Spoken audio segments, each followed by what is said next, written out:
know when they come around, if they wanna clown, then we going down.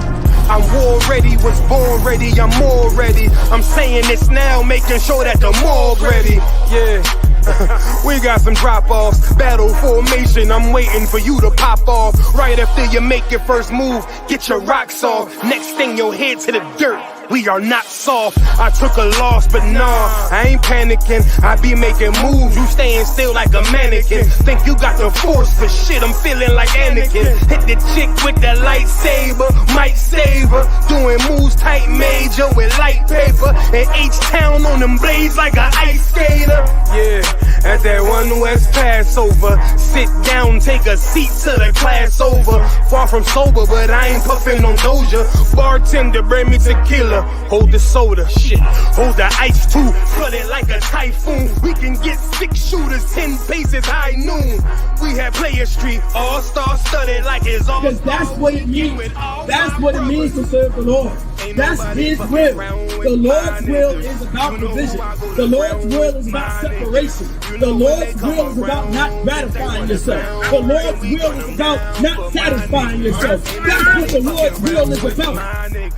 You know who I go to ground with, my niggas. You know when they I know that might be a foreign concept. No things to Christianity. We don't want to have fathers like we're supposed to in the black home. We don't have fathers, you understand, in the black Hispanic and Native American homes like we were supposed to. No thanks to Christianity and no thanks to America. You can't feel me. Unless you sip 100 proof. I got 100 soldiers with me, that's 200 boots. We get to stomping like a Kappa or a Q. But don't mistake me for no rapper, I'm the Jew. The streets cold, so I throw on the cover. You a bitch, don't get mad at me, get mad at your mother. Put my life on the line like I got me another. Yeah, shit, it's like I'm on another level here. You second tier, I'm pulling guns, that's on Metal Gear. It's hell out here, but shit, I die heavenly. AK equipped with the drum, it holds 70. Twin revolvers, bucket you ducks like Yosemite. Yeah, I hear a lot of rappers puffing on their enemies. I don't smoke, but I drink their tears like it's hallowed is a word that means holy, meaning the Lord's name is separate. The Lord's name is about division. The Lord's name is about separation. Throughout the Bible, it talks about separation and division. Even wanna hear about rappers. Heavy gut punch, knock the air out rappers. Ain't nobody fucking around with my niggas. You know who I go to ground with, my niggas. You know when they come around, if they wanna clown, then we gun them down for my niggas. Ain't nobody fucking around with my niggas. You know who I go to ground with, my niggas. You know when they come around, if they wanna clown, then we gun them down for my niggas. It's supposed to be thy will be done. The Lord's will is supposed to be done. Not your will, not grandma's will, not mommy's will, not Uncle Bobby's will, not the Democratic Party's will, not the Republican Party's will, not the Independent Party's will. It said what? Thy will be done. Thy will be done. The Lord's will is supposed to be done.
All right, Shalom, Israel. With the Israelite School of Universal Practical Knowledge, started at 1 West 125th Street, Harlem, New York, under Commander General Yohana. We're not affiliated with any other Israelite group nor any other Christian organization. Bubba Kwasha, just let me know if y'all can hear me just fine in the chat. All right, so just put a 1 West 1 if y'all can hear me just fine, and also let me know if y'all can see me quite clear. I know on my end it seems like there's no light, so I just want some. I just need some confirmation on that before we get into this class. All right. So put some ones in the chat, Bubba Kwasha, if you can. One will suffice from one of y'all. So now, of course, this is the brotherhood class. Now we all know how important brotherhood and sisterhood is. All right. The water, the sister, Dabara. Appreciate it, sis. So this is the brotherhood class, and we know how important, and how imperative it is to have brotherhood, right? And so now we're going to start it off with the 3 major questions that I always like to ask. What is synonymous with brotherhood? There are a few things that we have to know when it comes to brotherhood. There's something that's synonymous with brotherhood. All right. The water princess, the water for that. 1 West to both, the water for that. Most High in Christ. So we got to understand that there's something similar and synonymous to brotherhood. It's absolutely important and imperative that we know this. If we don't know this information right here, we're not going to be able to progress properly as a people.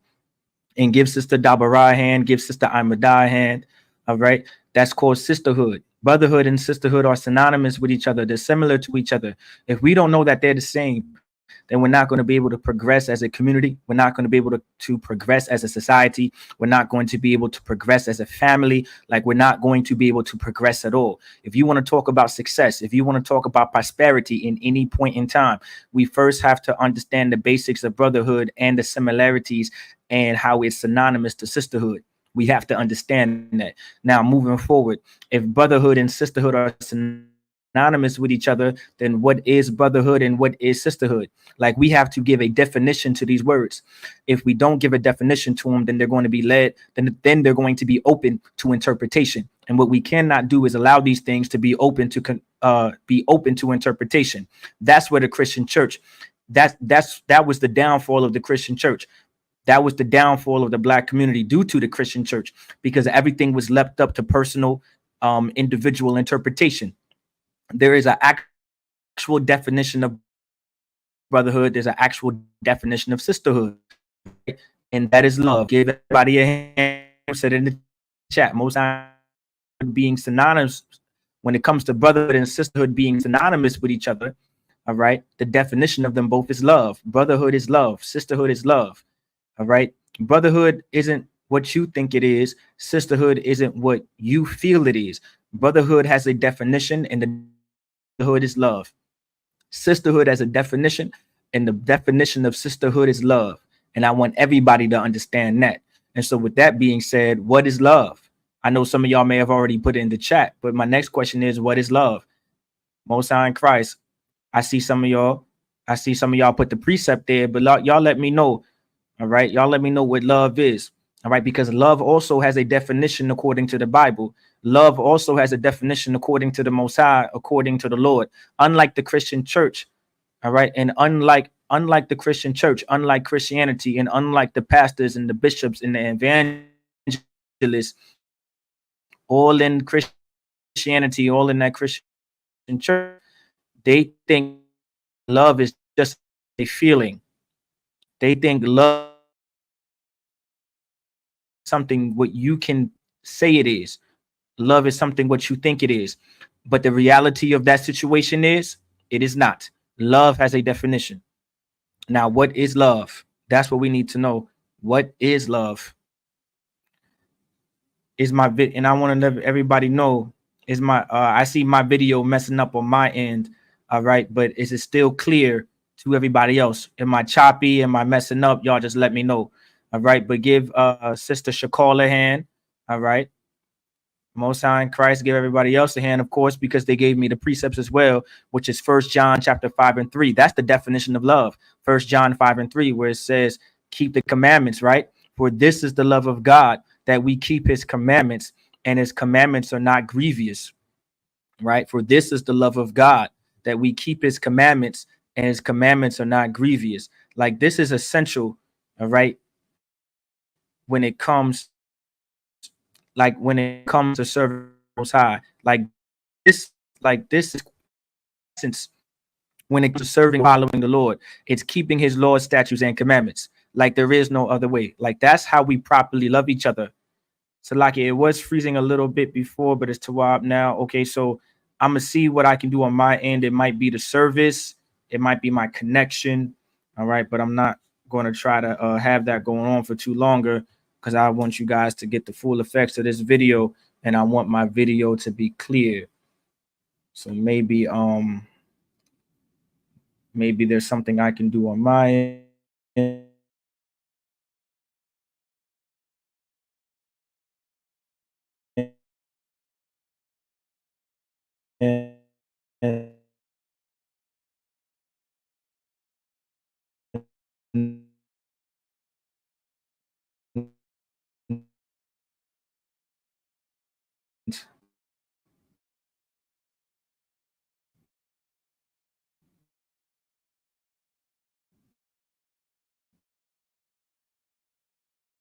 Let me try to.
Let me see.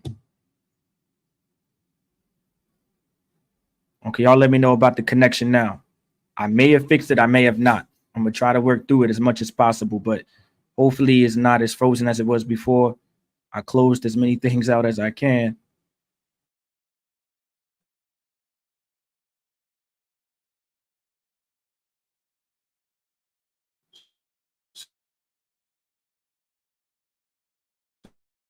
So it won't be as choppy.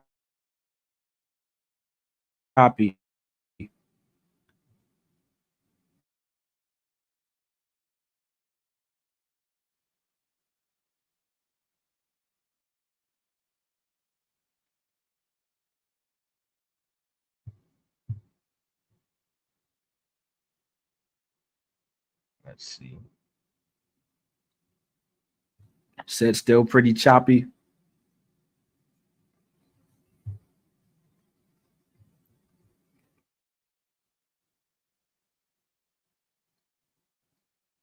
I'm not sure if I fixed it or not. It seems like I didn't. It seems like I failed. It seems like I fixed the problem. I don't think I fixed the problem here. Let me check it for myself as well. It seems like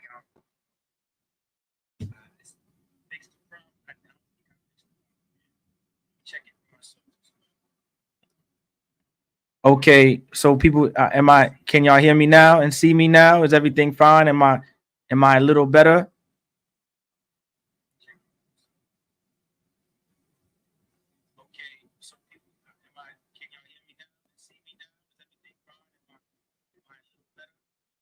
I'm kind of watching on my end too to see if I'm freezing.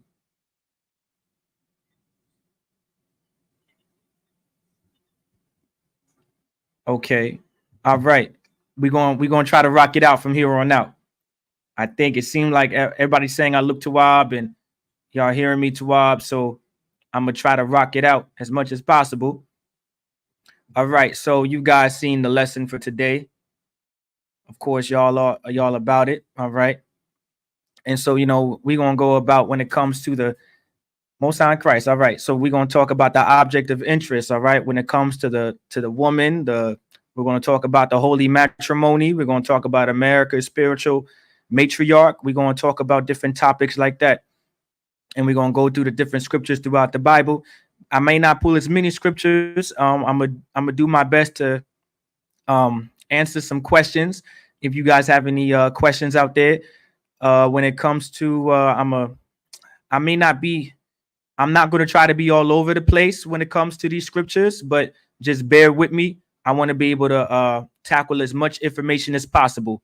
So hopefully I stay clear for the next hour or so, hour and a half to 2 hours, because I think that's how long it's going to take for me to go through everything, possibly less, but we'll see. All right. So just, hang in the ring with me.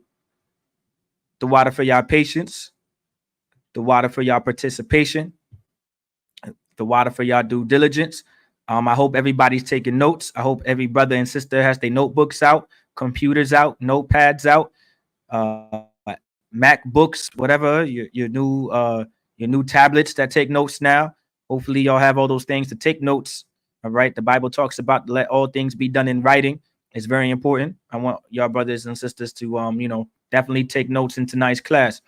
So, we're going to talk about the object of interest, right? So the object of interest is obviously the woman, all right? One of the biggest things throughout history, all right? And one of the most attractive things throughout history, for the most part, has always been the woman. Women have always been the object of interest.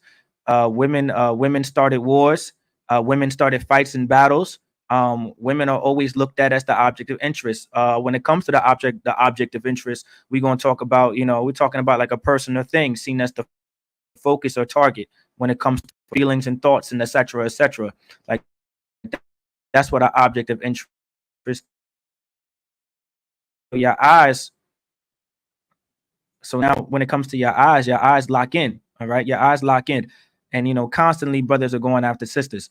And so, the reason why I want to go over this topic, because a brother, it's very important for a man to choose the right sister, to make sure you marry the right sister.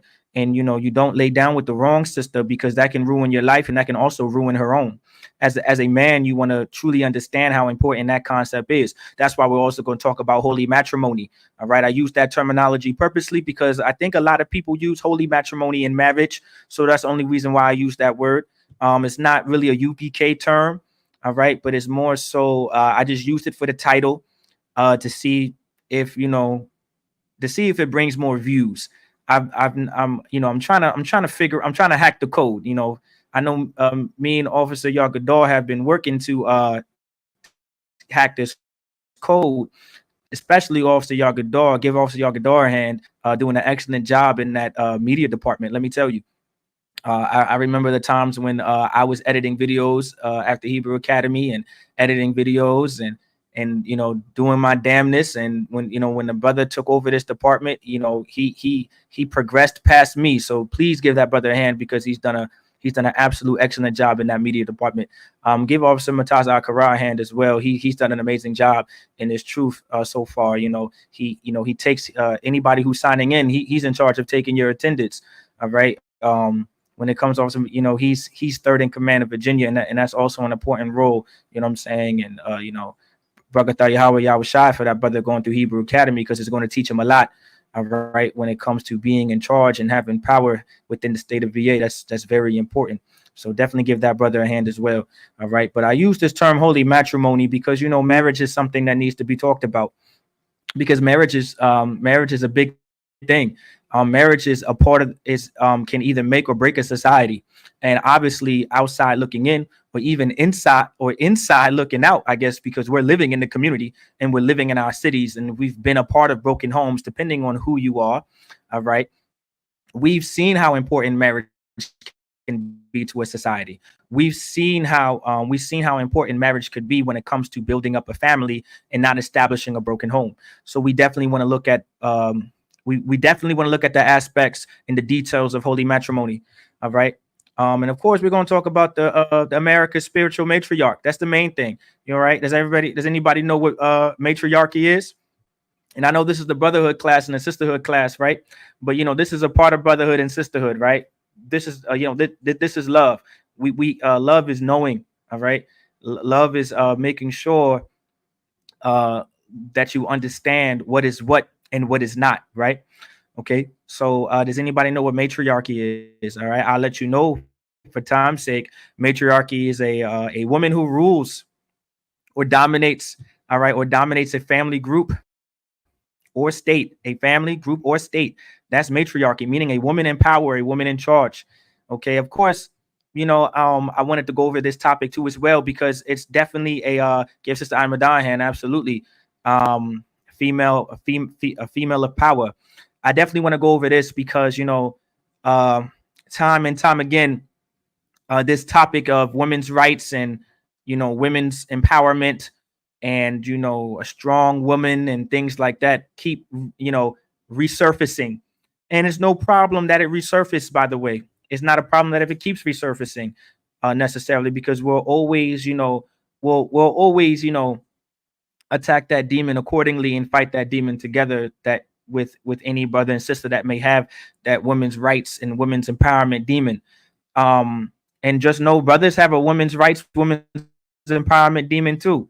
All right. Just as much as sisters may have a women's rights and women's empowerment demon too. So if you're a sister out there and you think this demon only applies to you, sadly mistaken, you are wrong. Brothers, if you thought that you couldn't have a women's rights and women's empowerment demon, sadly mistaken, you are also wrong. That's why brotherhood and sisterhood are synonymous with each other. That's why brotherhood and sisterhood are similar to each other, and they are the same. That's why they have the same definition of love. That's why it says, for this is the love of God, that we keep his commandments, and the commandments are not grievous. Like, that's why we say the things that we say in the Israelite School of Universal Practical Knowledge.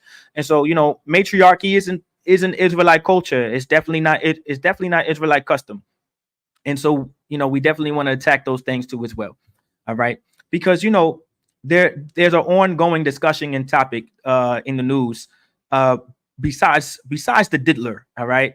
Besides the Diddy situation with, you know, thousands and thousands of cases of baby oil and doing all kinds of dirty Diddy things and, you know, all that disgusting stuff, whatever he's just going to prison for being nasty. And, you know, we're going to talk about some of those things too, you know, because that's technically a part of women's rights. If anybody wasn't aware, when it comes to human trafficking, prostitution, slavery, all those type of things are actually a part of women's rights. If you guys didn't have an idea, it's actually a part of that. So we may actually talk about that, because Diddy is under investigation for human trafficking and prostitution and doing, you know, just nasty, disgusting things in his house. All right. Or just, you know, in general. But I'm not going to go too much in detail about that. But there's an ongoing conversation about women being in charge, in particular America's presidency when it comes to voting, right? And you know, if I may, I would like to actually lean my phone up here. That'd be perfect. That might fall. Give me a second so I can stand my phone up so I can have a better view of my phone. I think that works as well. Okay, and so now we're going to talk about, you know, we're going to talk about the presidency, because, you know, Kamala Harris is running for president, and Kamala Harris is a woman, right? Now, of course, she's perceived to be a woman of color, or to be considered a woman of African American descent. But of course, we know that that's not true. All right. I'm not going to go into details about that.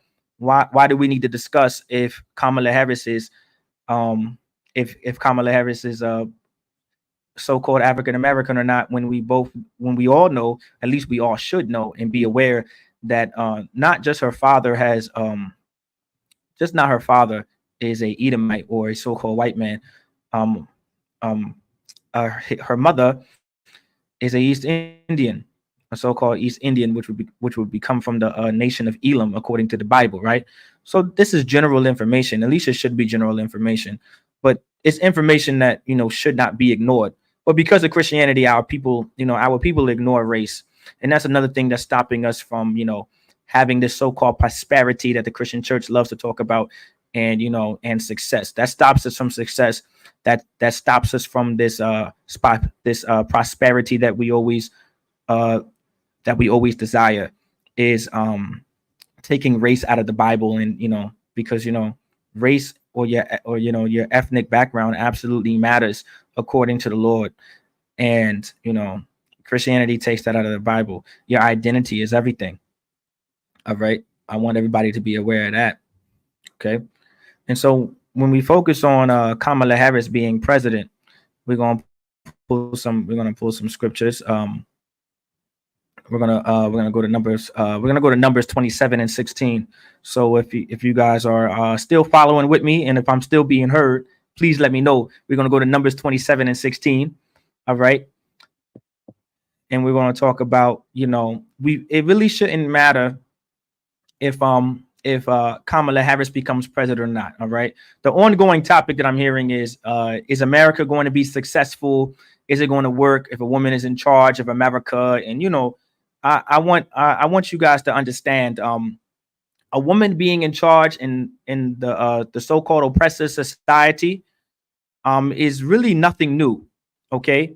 You had plenty of women leaders throughout history for our oppressor. Actually, recently as well, no more than 100 years, Queen Elizabeth, she was the Queen of England, and she ruled the UK.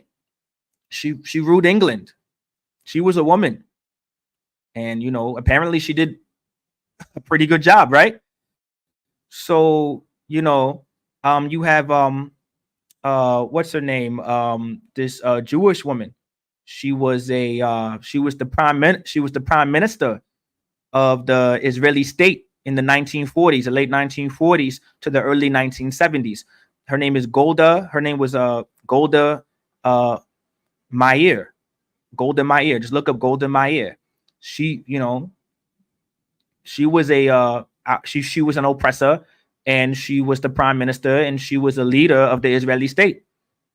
Our oppressor, our oppressor has had women in charge for a very long time.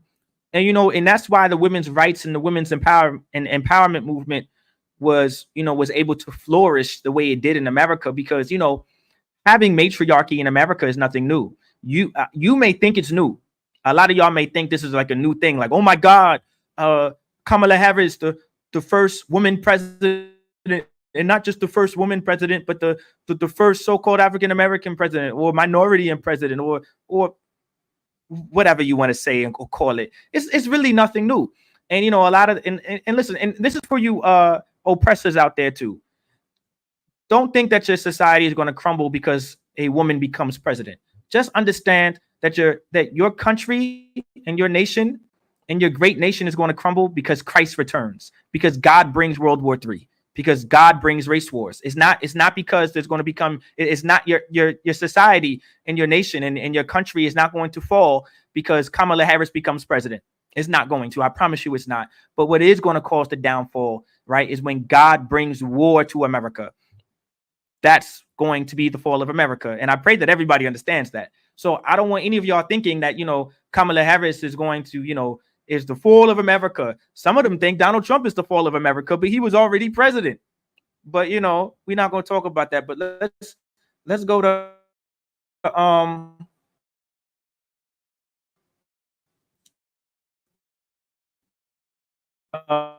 real quick, we're gonna go to what was it? What was the scripture?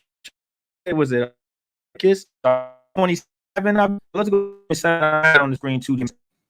All right, but you know, we're gonna get in. We're gonna talk about women's rights and all that good stuff because you know, I guess those are topics that you know we just love to talk about, and those are topics that just love to resurface for some odd reason. And you know, it resurfaced simply because of Kamala Harris and this presidency, and it's also embedded into our minds when it comes to you know women's rights and women's empowerment and independent women that. So don't be ashamed simply because you know you think about it and you know it's something that you know that bothers you as well. And I'm talking to every brother and every sister out there, you know, because you're not alone. There's plenty of brothers out there, like I said, that has this women's rights and women's empowerment demon, and you know they don't even realize that they have it. They don't realize they have it. All right. But for some of y'all, at least some of y'all may know that y'all have it. And, you know, you openly came out and said it. And, you know, and that's actually the first step to changing and becoming a better person in this truth. I promise you that it is. You know, ones who do not succeed in this truth are the ones who do not renounce the hidden things of dishonesty. Those are the ones who can't really stay in the truth. Those are the ones who fail in this truth. The way to succeed in this truth is, you know, keep pushing forward to a better you.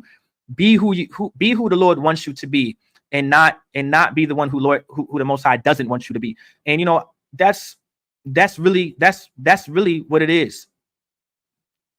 You know, that's all to it. All right, it's just that. So we're gonna get numbers 26. Numbers 27 and 16. And, you know, I'm going to share the screen. We're going to be real quick with it, of course. Hopefully, everybody can still hear me fine. All right. Hopefully, everybody can still hear me fine. But now it says, let the Lord, all right, let the Most High, the God of spirits, the God of the spirits, Salakia. When it says, let the Most High, the God of the spirits, right? Because the Most High is the God, is the power, Salakia, of the spirits. And, you know, if you don't understand what spirits are, your spirit is what makes you who you are. Your soul is what makes you who you are. All right. Also, a spirit, all right, can sometimes be synonymous with your soul, but a spirit also as well can be either, you can either have a good spirit or you can also have a bad spirit. So, you know, some spirits can be positive, some spirits can be negative.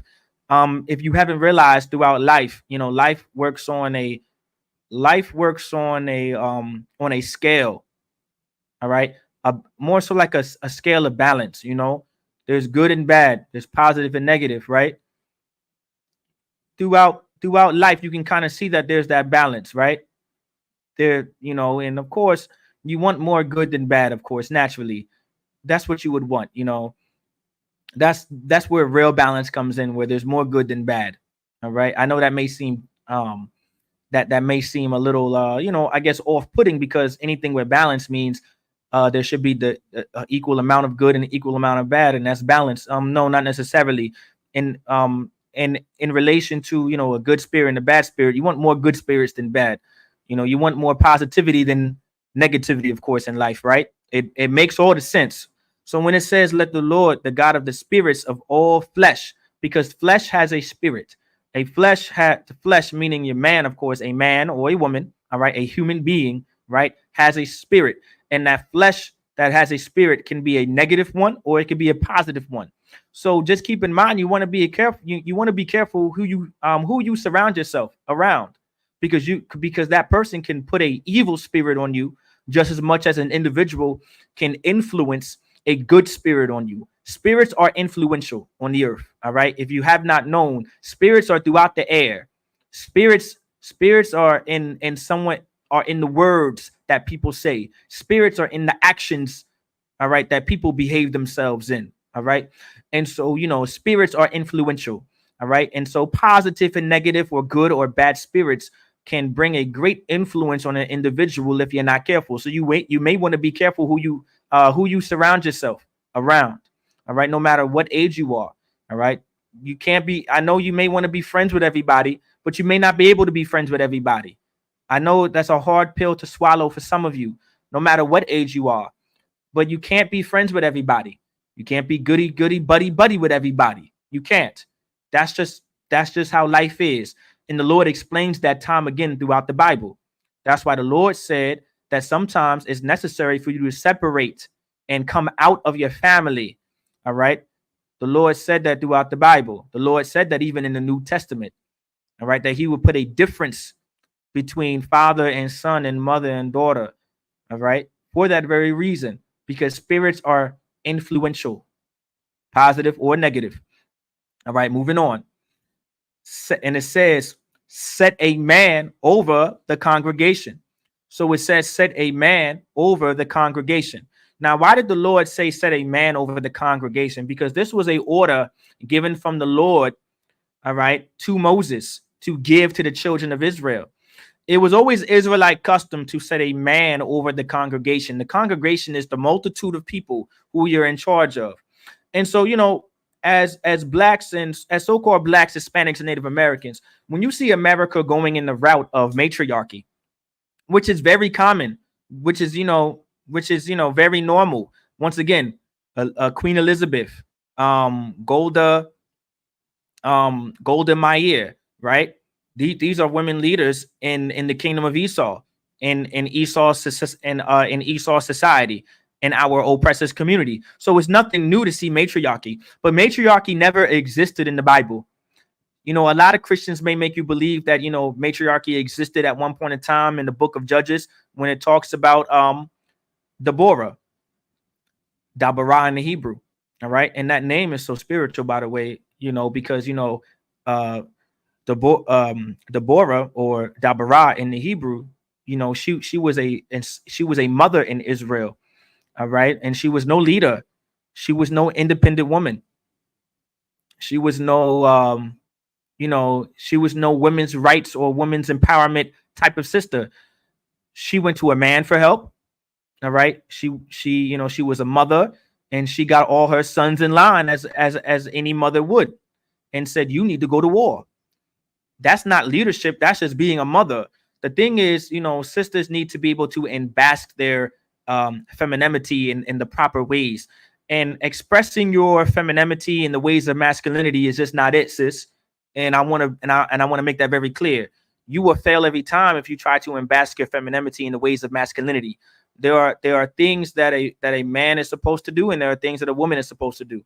There's a way that a woman is supposed to conduct themselves, as much as there's a way a man is supposed to behave himself.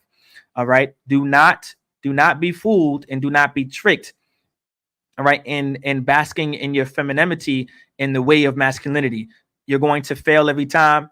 You're not going to be prosperous, and you're not going to be successful by any means necessary.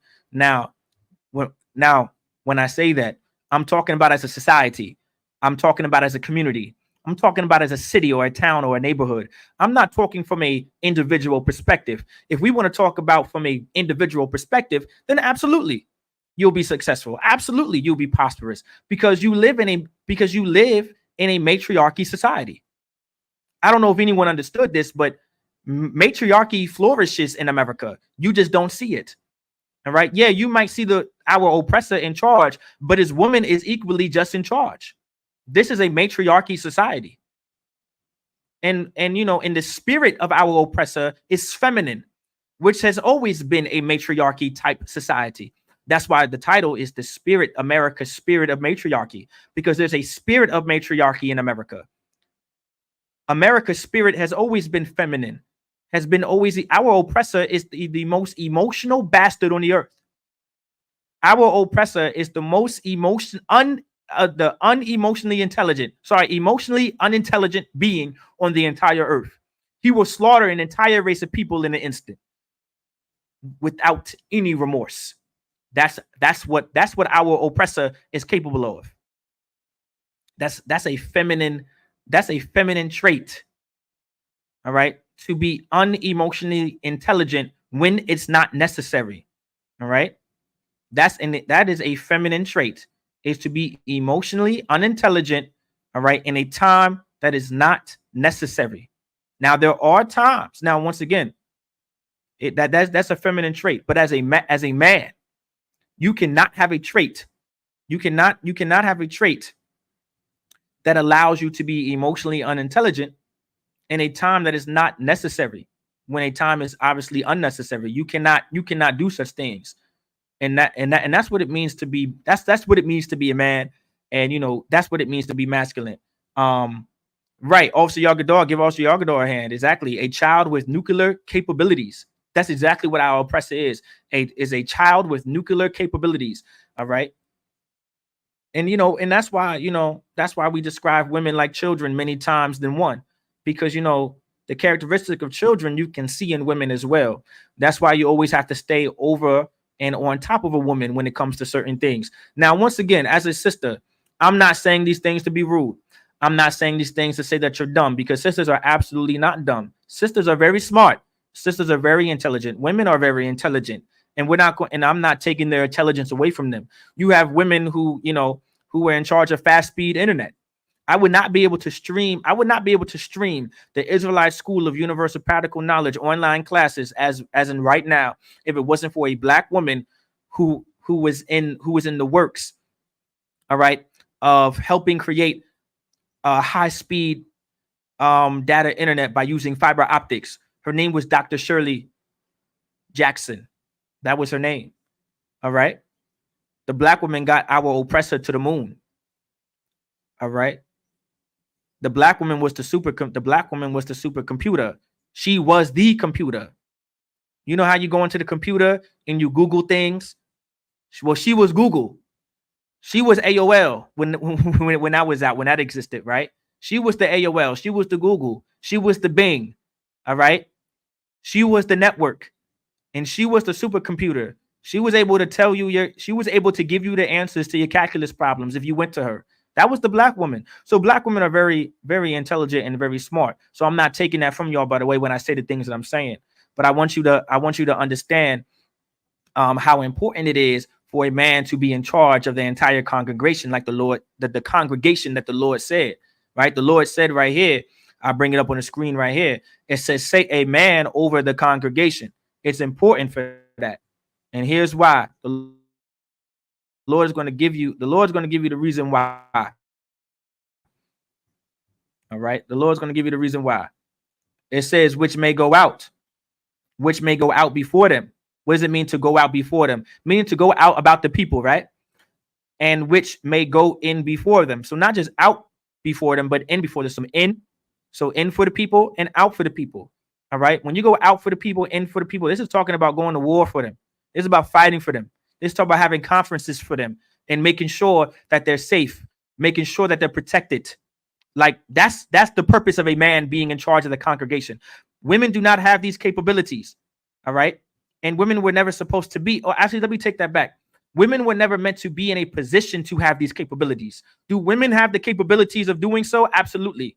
All right. But they were never meant to be in that position. That's why women end up stressing out.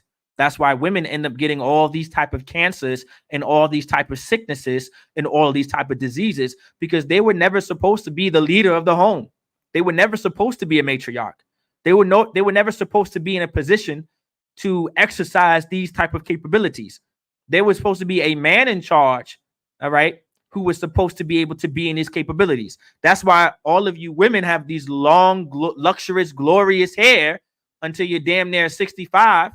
All right. If you're fortunate. And that's why men are bald and gray. All right. By the time they're 50 and 45, because we were the ones that were supposed to be in charge. We were the ones that were supposed to be in that position to have those capabilities. That's why you were supposed to have long gray hair until 90 something years old and live a happy, beautiful life being protected behind the cities of men that were protecting you. And we were the ones that were supposed to go bald for all the stress. That's why the Bible says in the New Testament as well, by nature, a man loses his hair, and by nature, a woman's hair is long, and it's her natural covering. It says things like that, right? Like the Lord shows us time again and again why it's important for a man to be in charge and never a woman, right? And so, we look at women in these positions as inspiration. We see Kamala Harris as inspiration. in this matriarchy society. Once again, this is not a patriarch society. It's a matriarchy society. All right. Spiritually, it's a matriarchy society. Yeah, this society has patriarchs like George Washington, Thomas Jefferson, Andrew Jackson, and your Roosevelts and your Theodore Roosevelts and whatever those presidents are. All right. But this is a spiritual matriarchy society. All right. Women run this company. So like it, yeah. Well, I guess I could say company because America for sure is incorporated. But women definitely run this country. And I'm just waiting for everybody to realize that and see that. So when you see Kamala Harris become president, that's nothing new. When you see women, when you see a woman in a certain position, don't be so proud. All right, especially in this society, because it's normal. It's it's everything is going to function just fine. I don't know if anyone, not to to sidetrack too much, but America's society is set up to filter out bad leadership.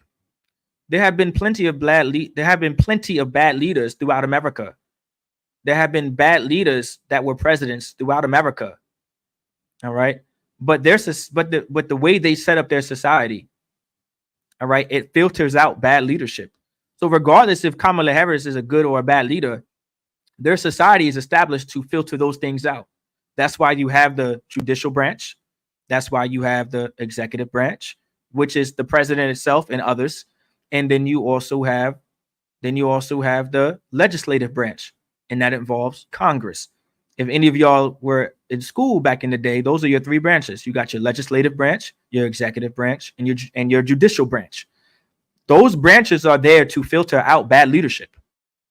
So, when you have these when we have these discussions and conversations at work, or I guess at our slaveries, I should say, maybe you should bring up the fact in those conversations to your peers that if Kamala becomes president, it doesn't matter because you have the executive branch and you have the legislative branch and you have the judicial branch to make sure everything goes smoothly. So you have nothing to worry about. You should also bring up to your peers that, America is a matriarch. America comes from a matriarch. All right. All right. America was established by criminals sent from England and other countries within Europe when our oppressor was in charge of Europe during his time. And it was queens who ruled at that time, and that long lineage or matriarch lineage of Queen Elizabeth. All right, not to get into the details about that, but this is nothing new. So I don't want you guys to worry, and you should tell your peers to not worry about it. Like really talk to them, be like, why do you care? You really shouldn't care.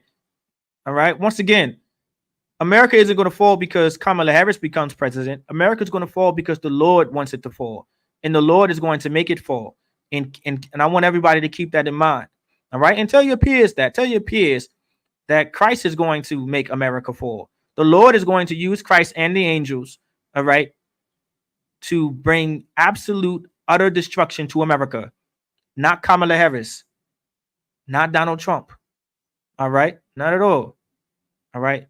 The Lord's going to use his spirits, his angels, all right, in order to make that happen. All right. So keep that in mind. Have that type of faith. That's the patience. That's the patience of the saints right there. That's the faith and the patience of the saints right there.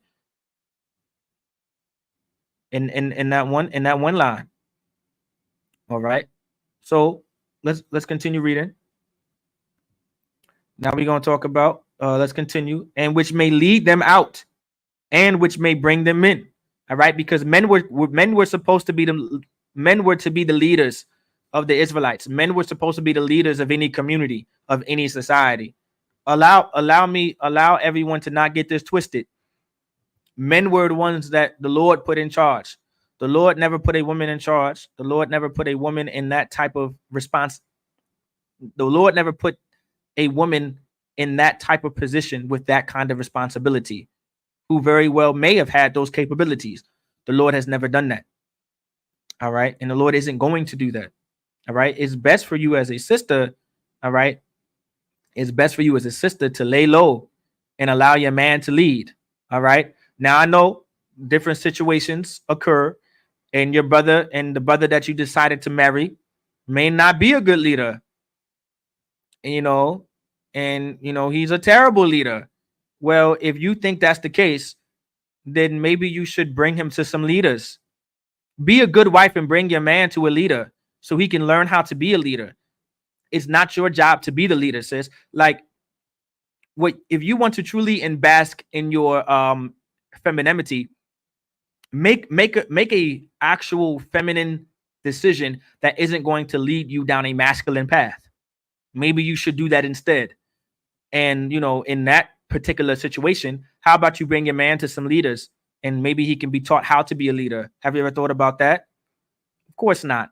Because of course, what surrounds you and encircles you is women's rights, women's empowerment.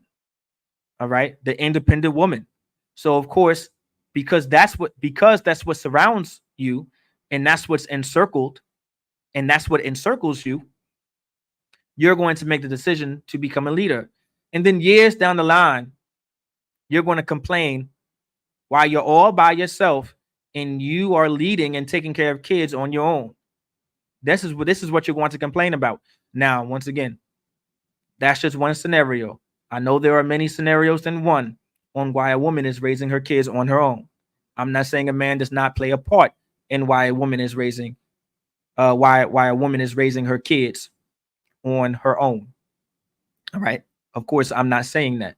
All right. And there are situations where brothers are just wrong on why they're not in their child's life. And there are cases where men are just wrong, all right, for not being there for their children. There are cases like that. I'm not saying they don't exist. All right. But there are many cases that I've seen. All right. Just as much as those cases I was just talking about with men, there are just as many cases of why women are the reason why they're the reason why their kids are being raised, why they are raising their kids on their own, Salakia, why they're raising their own kids, all right, on their own by themselves. All right. We have to keep that in mind. Moving on. Let's continue. Now, the Lord also says that the congregation of the Lord be not as sheep which have no shepherd. All right. It says, be like a sheep. Be not as sheep. It says, be not as sheep which have no shepherd. Be not as sheep. Right. It says, be not as sheep which have no shepherd. Be not as sheep which have no shepherd. So let's talk about that. Be not sheep which have no shepherd. The Lord said a woman, allow me to explain something to you, and I'm gonna say it just like this. A woman being in charge is equivalent to a sheep which has no shepherd. Those are not my words. Those are the words of the Lord, because the Lord put a man in charge. So if you put a man in charge, so let's do the math, right? All right. Let's use something called deductive reasoning, right? Is young man Trey in class tonight? I think I seen him sign in. I think he knows what deductive reasoning is. All right. He's a scholar. All right. Give Trey a hand. He's in school doing his thing. He's a scholar. He knows what deductive reasoning is. All right. Deductive reasoning is when you look at something and you be like, well, this is different from the other, so this must not be the same as the other. They must be different, right? That's the process of deductive reasoning. I know he knows it. He's a goddamn scholar, smarter than me. Give that brother a hand, all right? And stay strong in school. It's very important to to graduate and get that degree in this type of society and be smart, and be effective in society, all right? And for any young men and children out there, young men and young women out there, when in school and in college and things like that, high school, middle school, elementary school, get your education, be smart, all right? Be better, all right? Better yourself, all right? Better your intelligence. But now let's use deductive reasoning here, right? The Lord said he put a man in charge of the congregation. So indubitably, that means a man being in charge of the congregation is a sheep having a shepherd. So we can, of course, come to the analysis that if a woman is in charge of the congregation, then it must be a sheep which has no shepherd. Does anybody disagree with my reasoning? It's okay if you disagree with my reasoning. It's okay. I'm not going to care. I've been doing this for some years now. I hope you don't think I'm gonna care. You know, you could say you disagree with my reasoning, and I'm just going to move on. But I believe a lot of y'all out there may agree with my reasoning. You know, I'm pretty good at deducing. I do my best. You know, I may not be as smart as Trey, but I do my best when it comes to, you know, deducing things, right? All right. And so now that's what it is. All right.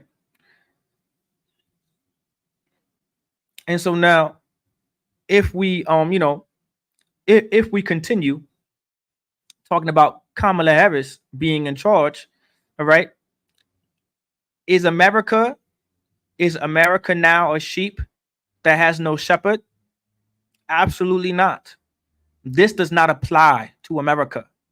This scripture does not apply to America. And can anybody tell me why this scripture doesn't apply to America? Y'all give me some answers out there. Why doesn't this apply?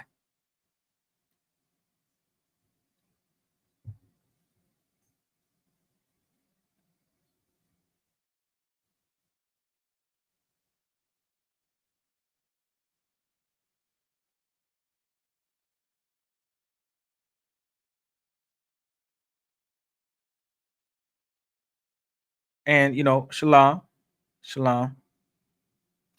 Can anybody tell me out there why doesn't that concept apply to America? Remember, my question is, by Kamala Harris becoming president of the United States of America, is America now a sheep that has no shepherd? Of course, the answer is no. All right. Shakal, okay, give Sister Shakal a hand, because the laws was only given to Israel. Absolutely, give Sister Shakal a hand. That is absolutely correct. All right, give that sister a hand, because the laws, this was a law given to the children of Israel. All right, and so because this only applies to Israelites, all right, this is what's supposed to be for us, and the Lord wants you to understand that this is what's going to work for us, right? This is what's going to be what's best for us. And so actually moving on, we're going to go to Judges, right? I believe it's in Judges, and we're going to go to Judges chapter 1. I think it's verse 6, if I remember. Is it on verse 6? Let's see. It's somewhere in Judges. Let me see. Where it talks about prosperity. There's something about prosperity out here in Judges. And you know, once I find it, it's somewhere. I know it's somewhere. I know it has to be Judges chapter 1. So just give me some time. It's not a scripture I technically wrote down. So this is kind of going off the you know, it might let me see. It might be not in Judges, but Joshua 1. Salaki. It's not in Judges. I think it's Joshua 1. Give me just bear with me. I went to Judges. I meant to say Joshua. And I think I said Judges the first time. Y'all didn't correct me, but it's okay. It's all right. You know, y'all just want to see your brother fail, huh? Is that what it is? Y'all could have said, you know, Salakia Adawan, did you mean Joshua when it comes to prosperity and not Judges? No, I hear you. So now, here we go. We're gonna go to Judges chapter. I keep saying Judges. Joshua chapter 1 verse 8. All right. Deuteronomy 29:29. All right, we could possibly go there. I'll see what that is. But Deuteronomy 29:29 might be a precept for what I'm talking about too as well. And that's probably why Joshua says it. But we'll see. I'll go ahead and look that up as well. But for time's sake, I'm gonna focus on Joshua 1:8, because it says, "This book of the law shall not depart out of thy mouth, but thou shalt meditate. thou shalt meditate therein day and night. And meditate just means to think. All right. Do some pondering, like think about it constantly. All right. That thou mayest observe to do according to all that is written therein. For them thou shalt make thy way prosperous, and then thou shalt have good success.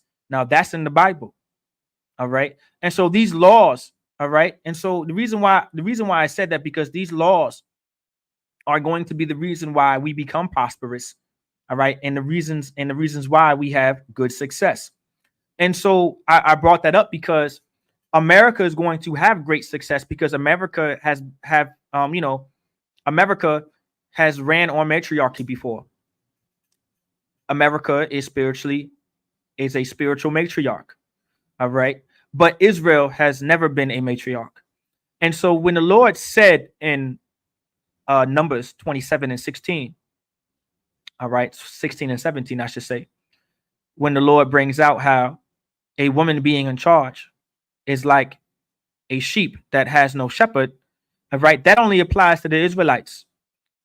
If a woman is in charge of Israel, if we allow a woman to have power in our country, in our nation, in our society, in our community, then that takes away from our prosperity. That takes away from our success as a people. Because we live in a matriarch society, it is very possible that you can become individually successful and you can be prosperous individually as a woman, because this society runs off matriarchy due to the women's rights and women's empowerment movement. Does everybody understand where I'm coming from? All right. So remember, these laws apply to the Israelites and the Israelites only. All right. And the Israelites are so-called blacks, Hispanics, and Native Americans. All right. According to the Bible and according to historic records. All right.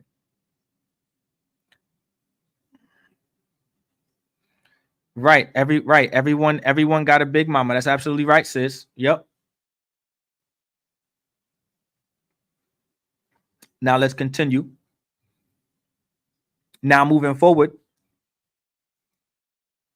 I'm gonna get John 19 and 15. All right. And I might strike some hearts with John chapter 19. All right. John chapter 19 and 15. So we're gonna go to the New Testament. I guess it won't let me go to the New Testament. And we're gonna go to chapter 19. And we're gonna go to verse 15. Just give me a second. I'm gonna put it on the screen.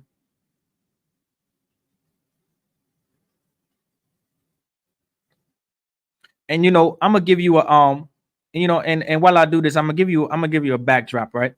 The reason why I'm going to John chapter 19 and 15, because we're going to hit topics like voting. Remember, we're also talking about Kamala Harris here. All right. If she'll become president or not. And I kind of want to talk about Kamala Harris becoming president, because it could be it's very likely that she can become president, just as much as it's very likely for Donald Trump to become president. Now, it doesn't really matter who becomes president, of course, because we are Israelites. All right. And, we have our leader. We have our king, Yahweh Shai. All right. We have our power, which is Yahweh in the his name in the Hebrew. All right. So, with that being said, I'm only talking about this because, it's kind of a hot topic. And I know you guys may have these conversations and discussions at your slavery or with, amongst your peers and things like that. So I kind of want to go over it. Right. And the reason why I'm in John chapter 19 and 15 to give you a little bit of a backdrop, because in John chapter 19 and 15, right. This is the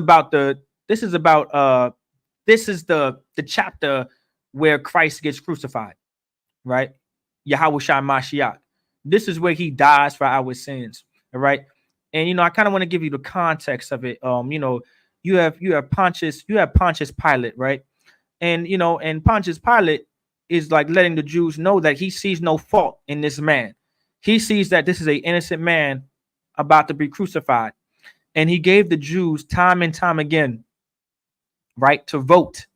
He gave the Jews time and time again according to their tradition. They have a tradition, The Jews at this time had a tradition, not a tradition according to the Bible, of course, according to their actual records, but a tradition that they developed during Roman captivity, that during the time of Passover, they would they would, they would be able to free a man who's going to get executed, or someone who's in prison for a very long time. They get to choose, hey, we're going to get him out because of, whatever, so be it. It was a tradition, more so a tradition of man and not so much a tradition of God, right? And so, yeah, Pontius Pilate, and he's like, hey, yo, this man's an innocent man. Why is it that you want to crucify him? Why is it that you want to, do this to him, right? Gave him, like I said, he gave the Jews many chances than one to not have Christ crucified. And it was a vote. It was dealing with a vote. And I want to show you the outcome of voting. And I want to kind of show you the spirit of voting. And if you vote, this is who you are if you vote. And I want you to pay close attention. This is who you resemble. This is the spirit that you obtain if you become a voter of America. If you decide to vote Democrat, if you decide to vote Republican in this election, in the election after this, in the election after that, this is who you are. All right here, you are these chief priests right here, where it says, but they cried out, away with him, away with him. So the Jews at this time, the Israelites, they cried, meaning they're yelling on the top of their lungs, right? Away with him, meaning they want him to be crucified, right? Crucify him. That's what they're crying out and yelling out. Crucify him, crucify him. They wanted Christ to be crucified, right? And Pilate said unto them, shall I crucify your king? Because Pontius Pilate even agrees that, well, this is your king. It seems like he is the king. He's the king of the Jews. Why is it that you want him to be crucified? Now, of course, the Jews mistaken Christ to be calling himself the Most High when that's not what he was saying. They twisted his words, all right, when Christ was only saying that the Most High and I are one. No different than we would say us and Christ are one if we do exactly what Christ says to do. We can say we are one with the Most High if we do exactly what the Most High tells us to do, all right? If I say me and my Father are one, I'm not saying me and him are the same person. But what I am saying is I do behaving and I do conduct in the ways that he taught me. All right. And along those lines, right? And so, of course, the Jews, and the Pharisees and Sadducees mixed up the words of Christ and, of course, made him out to be, some villain when, of course, Christ was no villain. And, Christ, our King, Yahweh Shai, he is our King. All right. He is our King. Right. And so it says, so now Pilate is asking, shall I crucify your king? And so, of course, he responds. So not him. The chief priest responds, right? The chief priest answered, we have no king but Caesar. That's what the chief priest said. We have no king but Caesar. We have no king but Caesar. If you decide to go vote, this election, you are no different than the Jews who crucified Christ. You are no different than the Pharisees and Sadducees who sat there and wanted Christ to be crucified.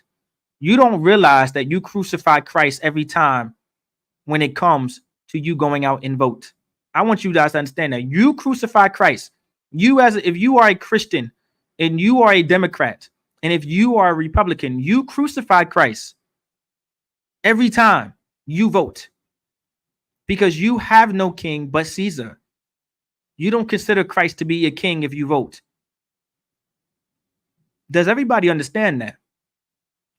Does anybody realize how important that is? Do you want to be the individual who crucifies Christ? Or do you want to be the individual who makes Christ your king? Well, if you are a Democrat and you vote Democrat, and if you are a Republican and you vote Republican, or if you are a Republican who votes Democrat, or if you are a Democrat who votes Republican, you crucify Christ, because you have no king but Kamala Harris. You have no king but Donald Trump. You have no king but Barack Obama. You have no king but Joe Biden. You have no king but Bill Clinton. You have no king but Ronald Reagan. You have no king but JFK. You have no king but George Washington. You have no king but Andrew Jackson. That's exactly what you're saying. Christ is not your king, but Kamala Harris is. That's what you're saying. You crucify Christ every time you vote.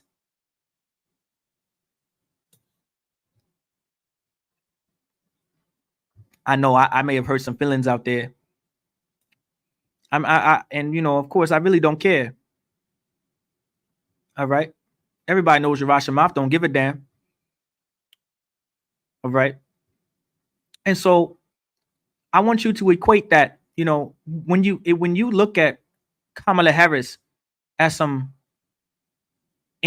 inspirational woman, you crucify Christ. All right. Because the Jews seen Caesar as inspirational. The Jews at one point in time seen Caesar more important than Christ, more influential than Christ. Don't allow Kamala Harris or any woman figure in power be more influential than Christ, more influential than the laws of God, or the Most High Himself. Don't allow that to be your reality, right? Move past that reality. Whoever this may apply to. To be honest, I'll be real with every last one of y'all. It applies to every last one of us. Don't allow it to happen to any of you, including myself. I pray that the Lord never puts a spirit on me, or a spirit comes on to me that I believe that some woman or some man outside of Christ is more important. What you don't want to do is crucify Christ. That's why Paul, throughout the Bible, and even Peter, has said many points of you, the dying, I guess you could say the unaliving of Christ, or Christ dying for our sins, are null and void if you continue to sin. All right. That's why, Paul would say things like that. That's why Peter and John, all right, would say things like that. I'm assuming it makes sense now. So I'm glad you guys have an understanding. All right. And so, we're going to talk about, we're going to talk about women's rights. All right. We're going to hit topics of women's rights. I didn't forget, because, that's an ongoing conversation and discussion, women's rights and women's empowerment. So we're going to get a little bit in that. Right. And so, right. That's true. They think the president is going to save America.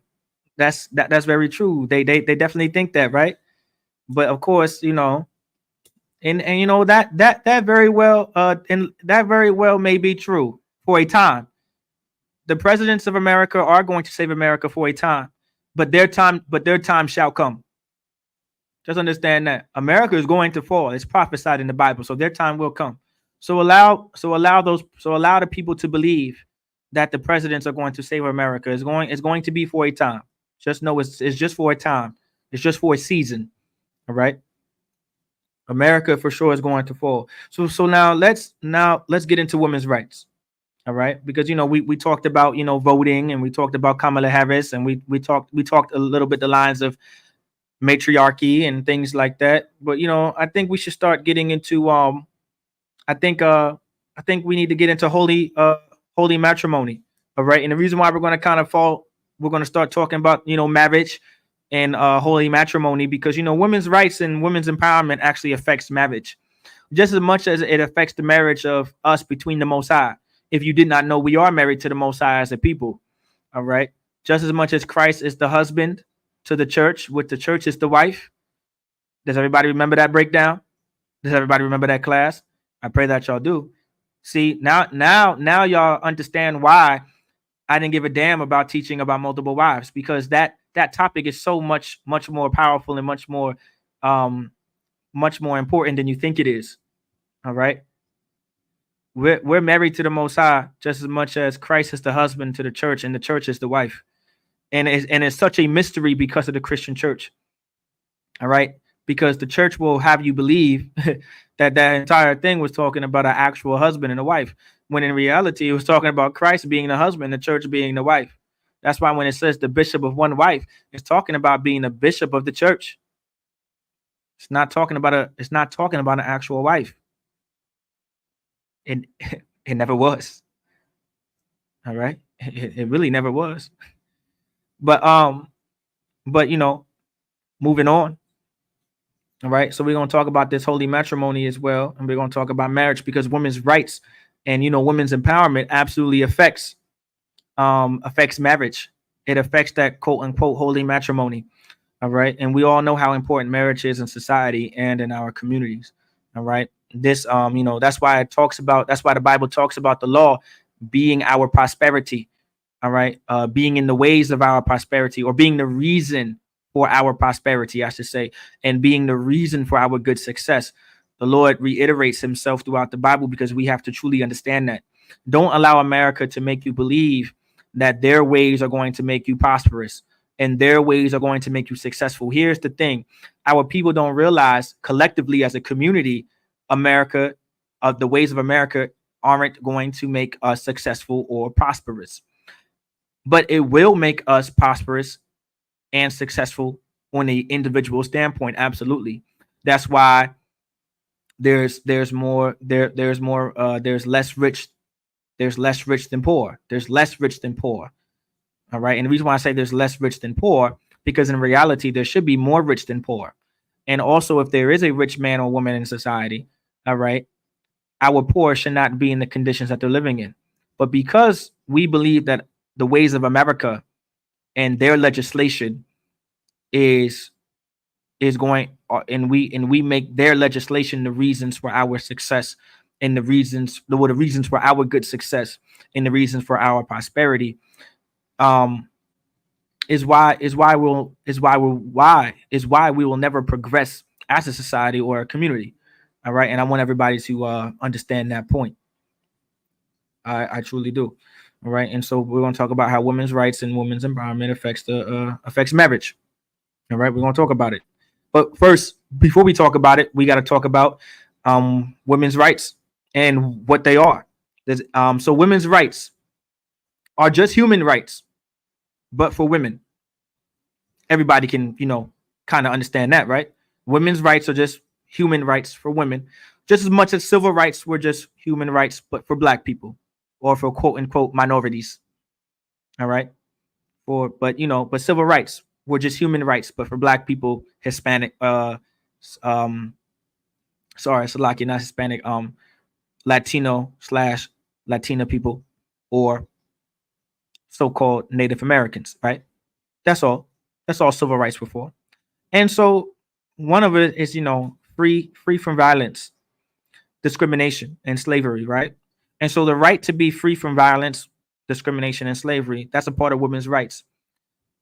To this day, especially if we're in the Black, Hispanic, and Native American community, right? Or Salakia, the so-called Black, Latino, and Native American community, our women are not free from violence, and our women are not free from discrimination, nor are our women free from slavery, right?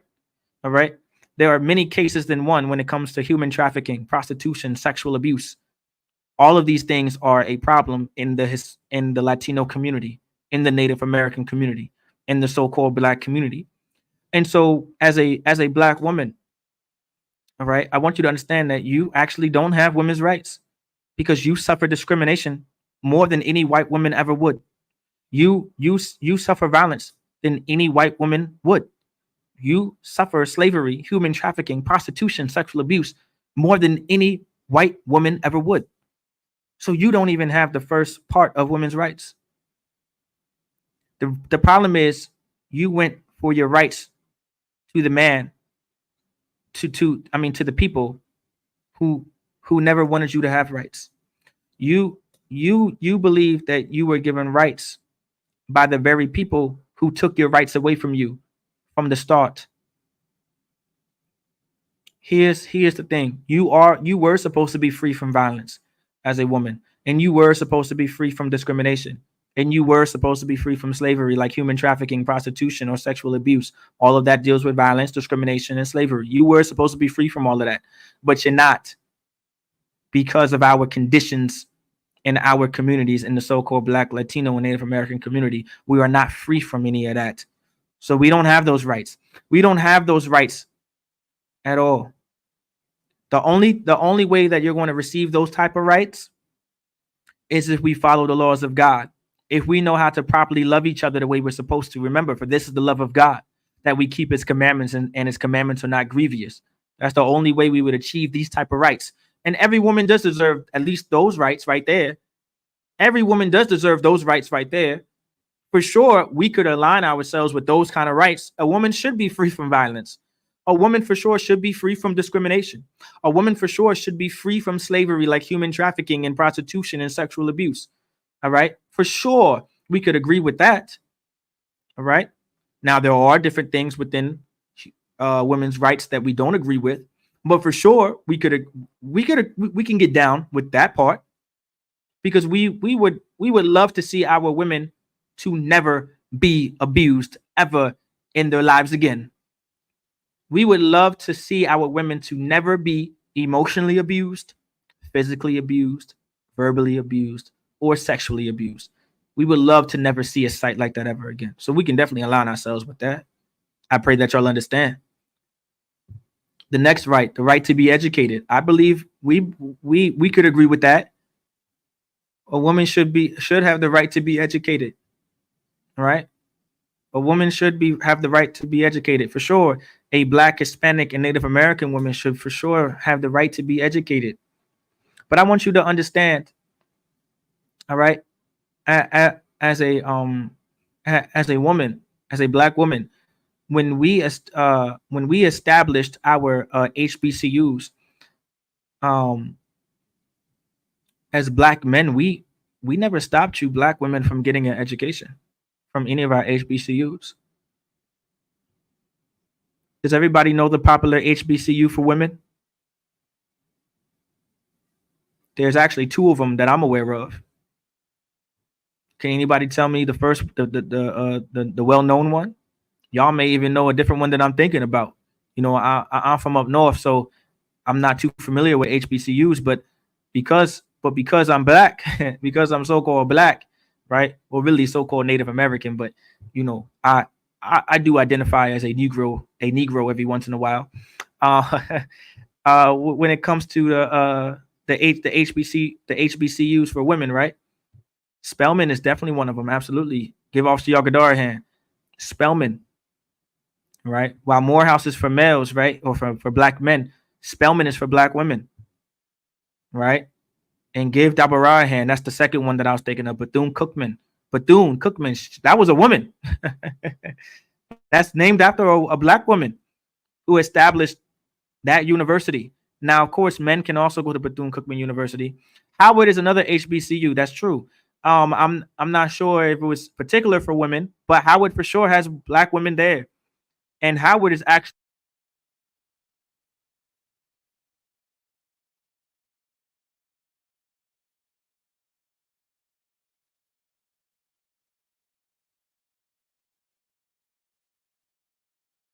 simply because it's a HBCU.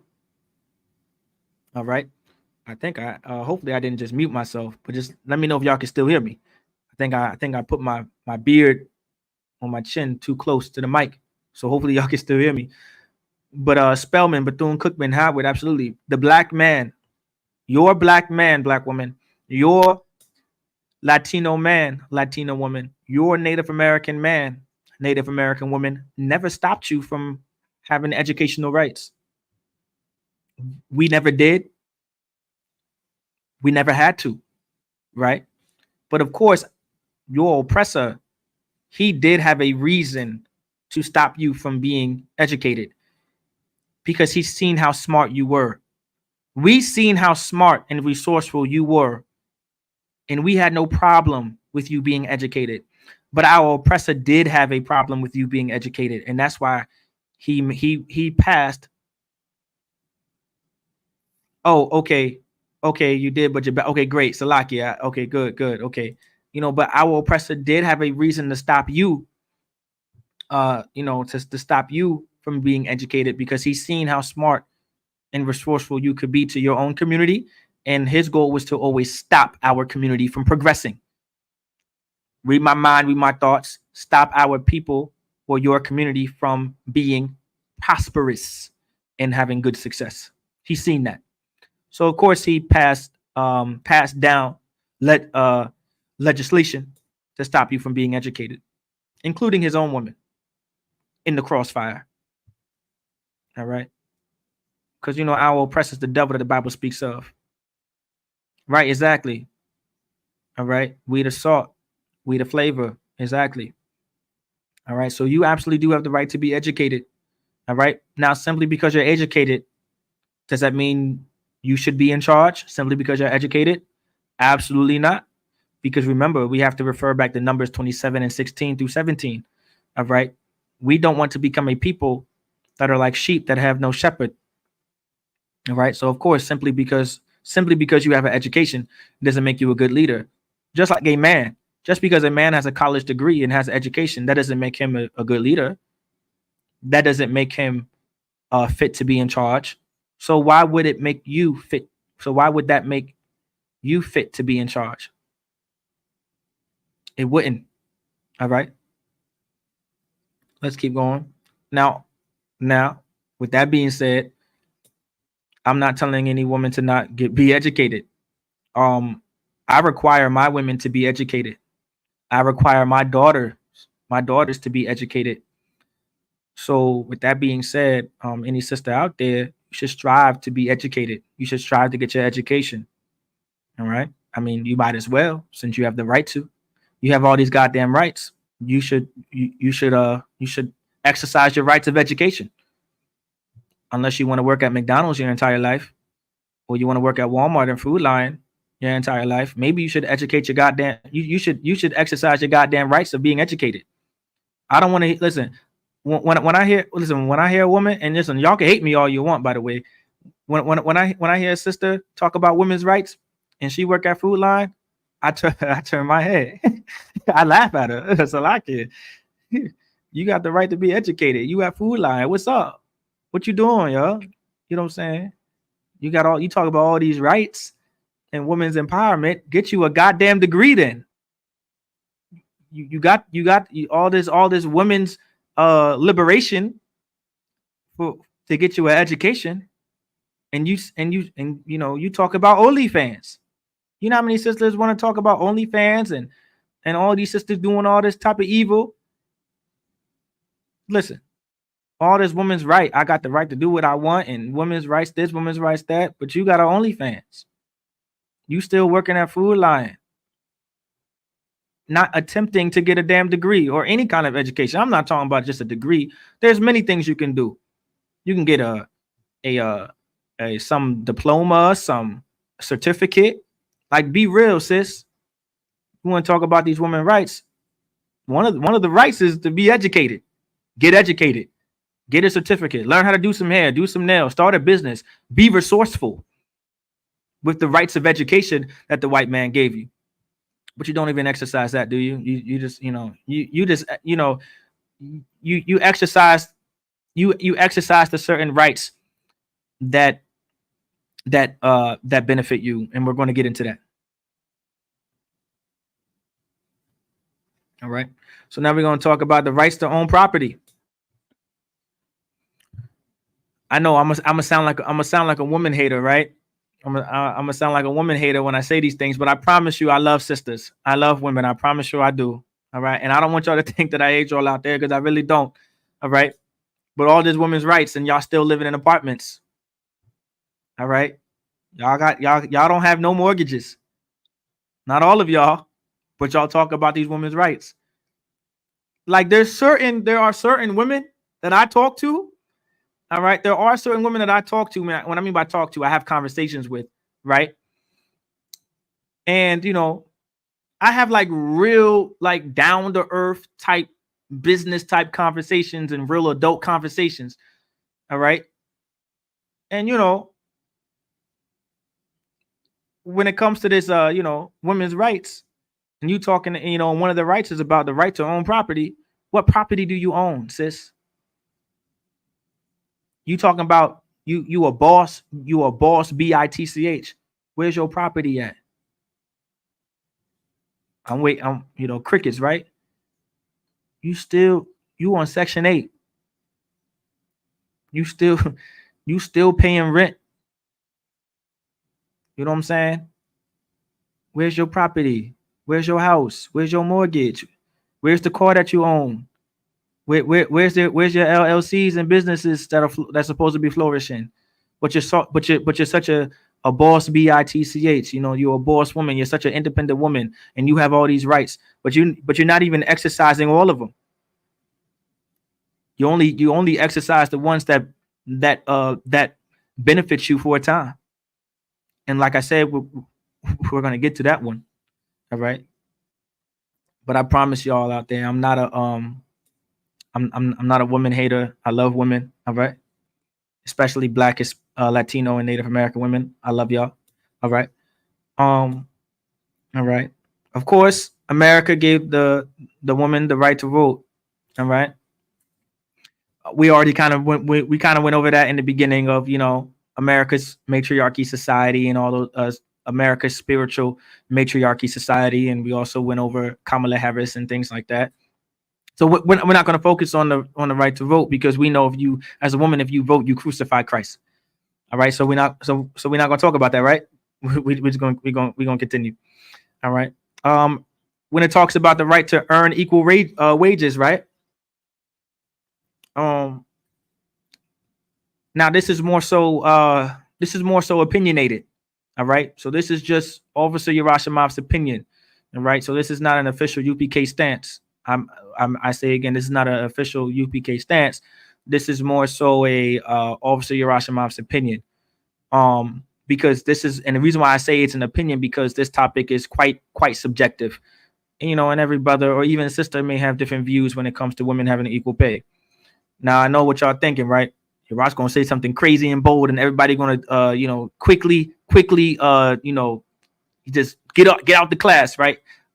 And no, I'm not gonna say what y'all think I'm gonna say.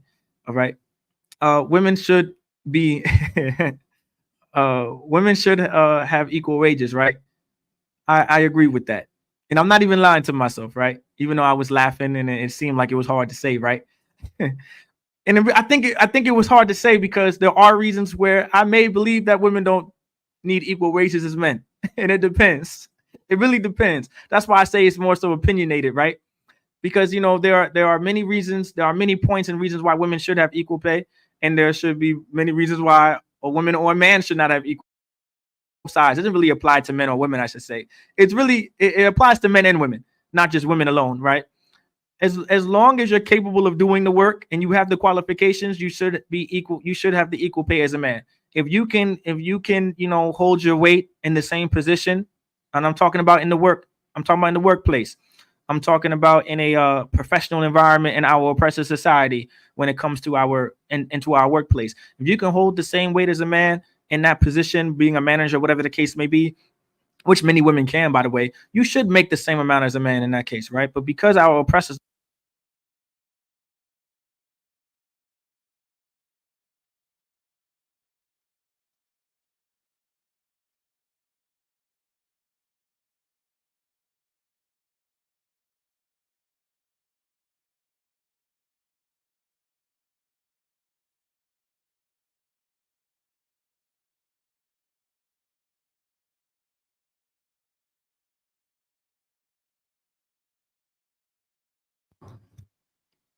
You said my mic is muted. Can y'all hear me now? How about now? Salakia, how about now? No sound? Still no sound? Can y'all hear me? Can y'all hear me better? Still muted? Still muted? All right.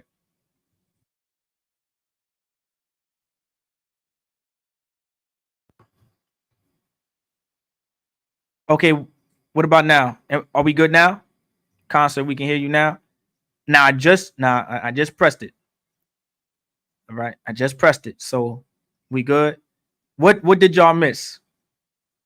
Okay, good. Okay, good. Everyone's saying one West. Okay, good. One West. Now, what did y'all miss? Did y'all hear everything? The Lord probably muted me because I was probably saying something crazy. The Lord muted me. The Lord said I was wilding. I may have said something crazy, so the Lord muted me. So whatever y'all missed, it was probably best for y'all to miss it. All right, because I was talking about equal wages for women. So the Lord was like, nah. But the Lord was like, you wilding. I didn't authorize that. You know what I'm saying? But nah, all jokes aside though, when it comes to equal wages, women should get equal wages in the workplace as long as you have the same qualifications and you're able to hold your weight in that position, whatever the case may be, right? I definitely agree. All right. And so that's not really much of a right that I would he said you were saying make and female cops should be paid differently. Oh, I said paid differently. Oh, nah, I don't think I was saying that.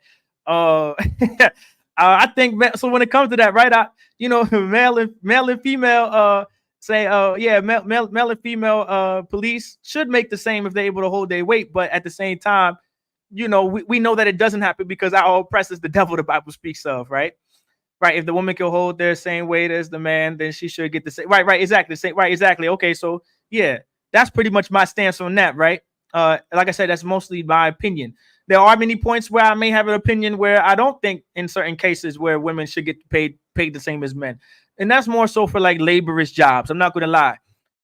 Like I said, this is my opinion. All right. So this is not a UPK stance. This is just Officer Yerushalayim's opinion.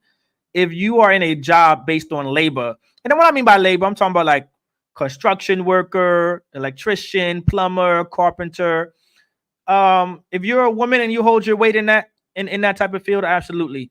But a lot of sisters in those fields end up not doing as much work as men, to be honest. And to be honest, depending on where you are, they really just become eye candy.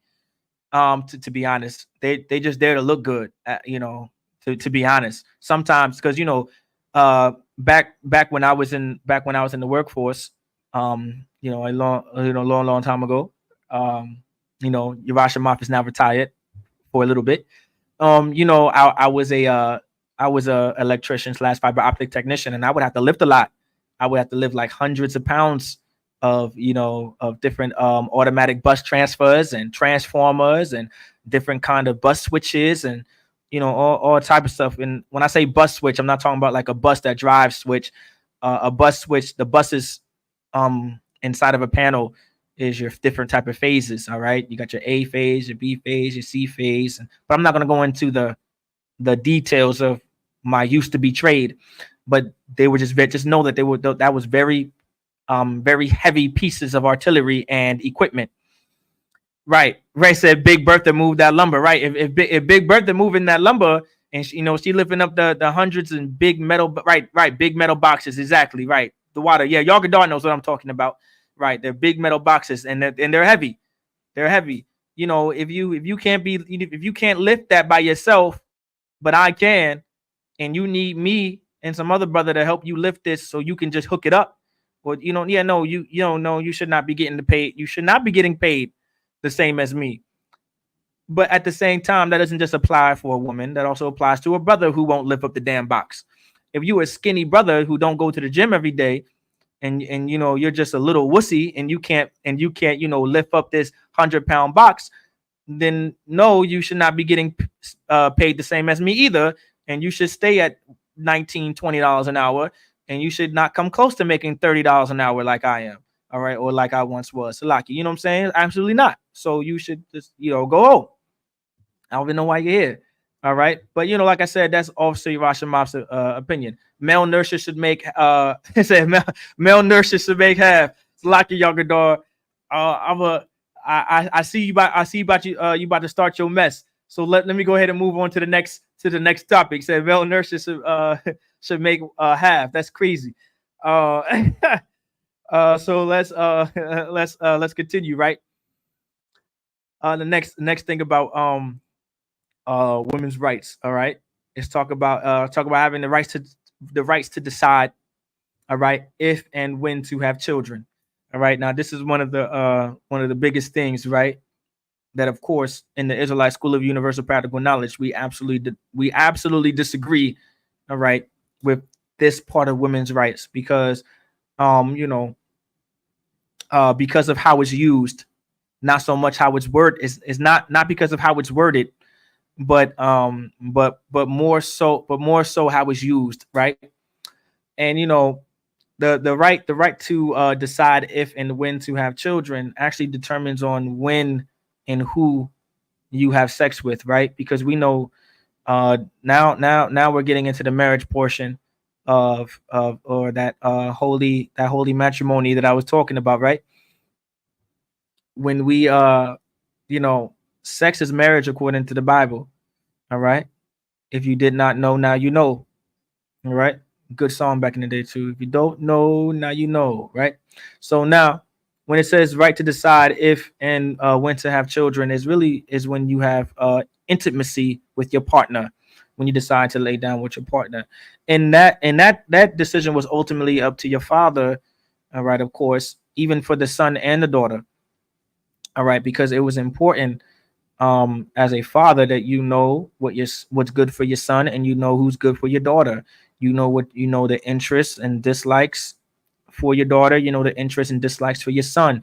You know who's going to make him happy, you know who's going to make and you know who's going to make her happy, right? All right, and you know what's best for her. And also you got to think about it as a father. You're passing, especially for your daughter, you're giving that responsibility that you once had, you're passing it down to that man. And so you're going to make sure the man that you marry your daughter to is a man like you, that's able to hold that responsibility. So the sister had a question. The sister said contraceptive. So like it says, I would have to look up what contraceptive is to be able to answer your question. So contraceptive is referring to birth. So let me know if I'm right. Contraceptive is referring to birth control, right? The use of devices, drugs, procedures to prevent pregnancy. So is that what contraceptive is? Birth control. Okay, I see Sister Imada. She's saying birth control. Okay, no sweat. All right, that's a good question. I'm gonna get to your question, and I might be able to answer it while speaking. All right. So now here we are. We know that abortion and reproductive rights, according to America, is not of the Most High. All right, it's absolutely not. Okay. Of course, we can pull precepts if you would like. I know it's 8:50, so we may not have time, but I do want to get into, let me see. Let me see if I can. I think Jeremiah 20:17 might be a good one, but let's see. Y'all just bear with me. But when it comes to birth control, to answer your question slightly, birth control is absolutely lawful. You can use birth control. There's nothing wrong with birth control, but the after morning pill and all the other type of stuff, no. All right. Like the app, like that's just I believe that procedure of giving you like that pill and that's pretty much an abortion, right? If I'm not mistaken, that y'all let me know if I'm wrong, but I believe that process is damn near an abortion. And I'm not talking about I don't think I'm talking about a plan B. I believe the plan B just stops. I believe it. Oh damn! I get here. What's going on here? Something is going on with my computer. Oh, here we go. Okay, maybe we'll do Isaiah. I can't see the chat right now, so y'all easily could be answering my question. So just give me a second. I'm just trying to get these scriptures together. I just want to make sure I get the one that I would like to. Let's try Isaiah 13 and 18. I want to be able to get like a straight to the point scripture, so I don't have to explain too much. Try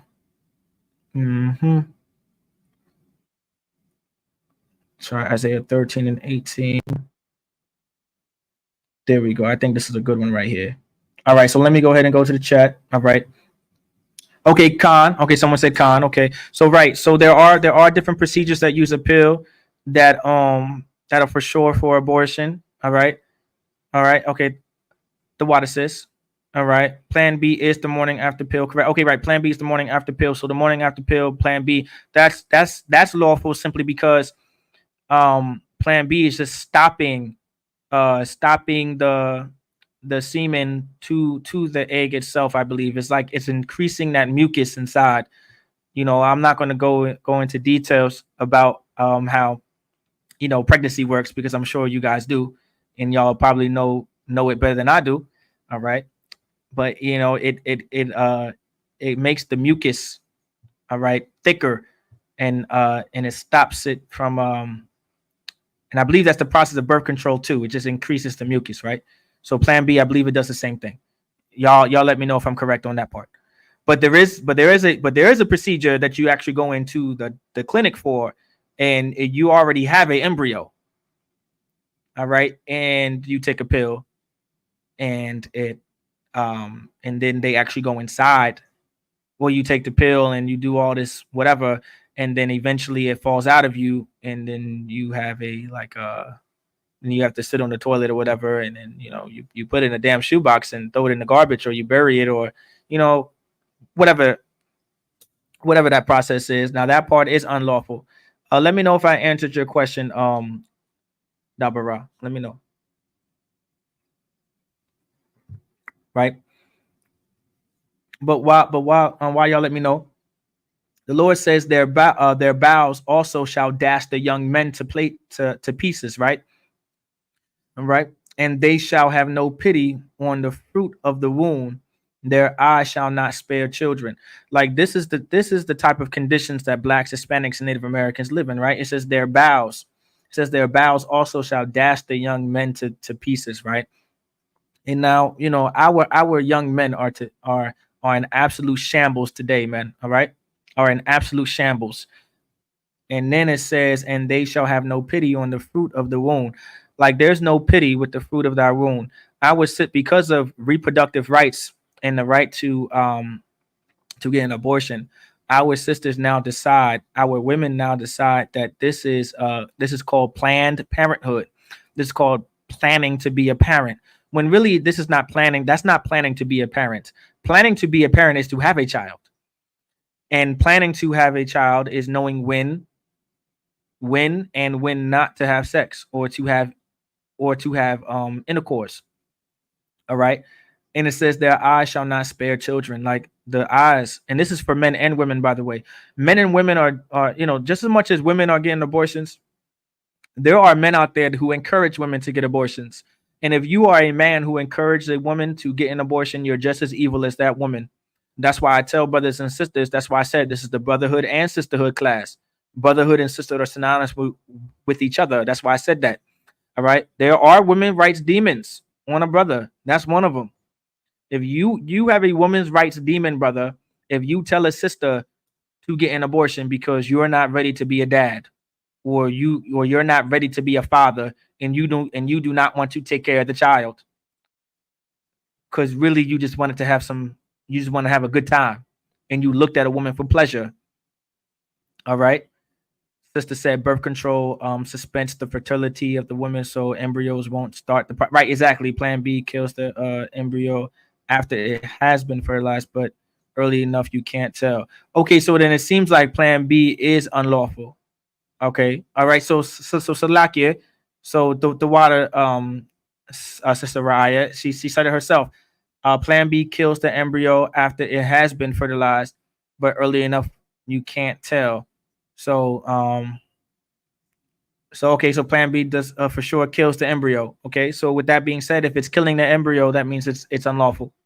Okay, so the water sisters, for y'all input, I definitely needed to know that because I really wasn't quite sure, because I don't really I'm not too familiar with those things, to be honest, even though maybe I should be for questions like that. So to belay my last, birth control is unlawful, but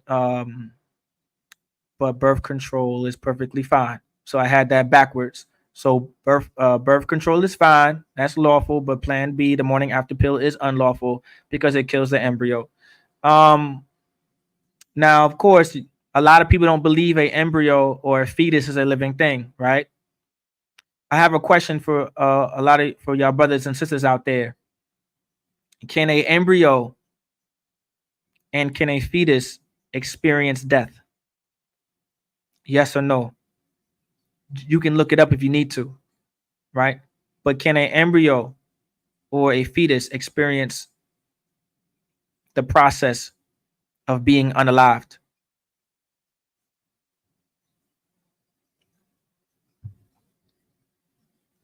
Yes or no?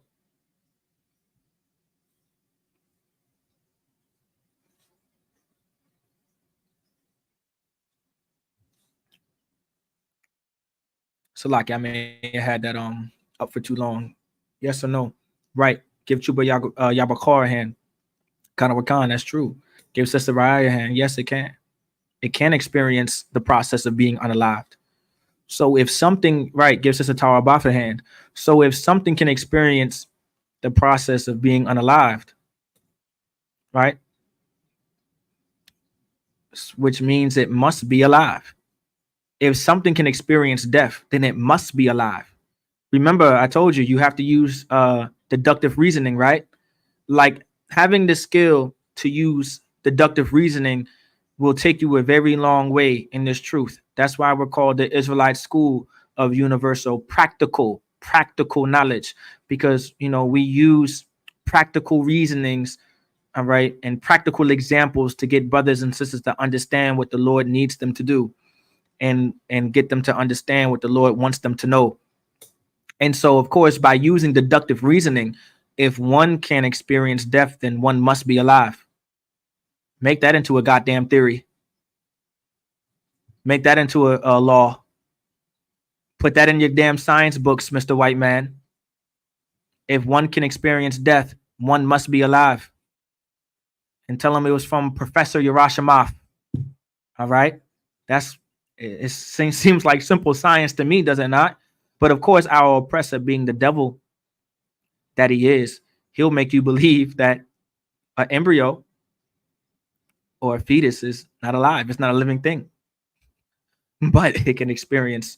But apparently, this fetus and an embryo can experience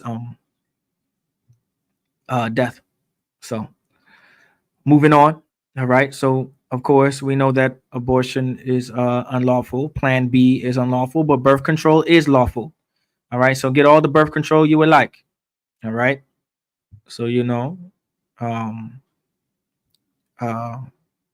yeah, get all the birth control you would like as a sister. But you do want to be careful with certain birth controls.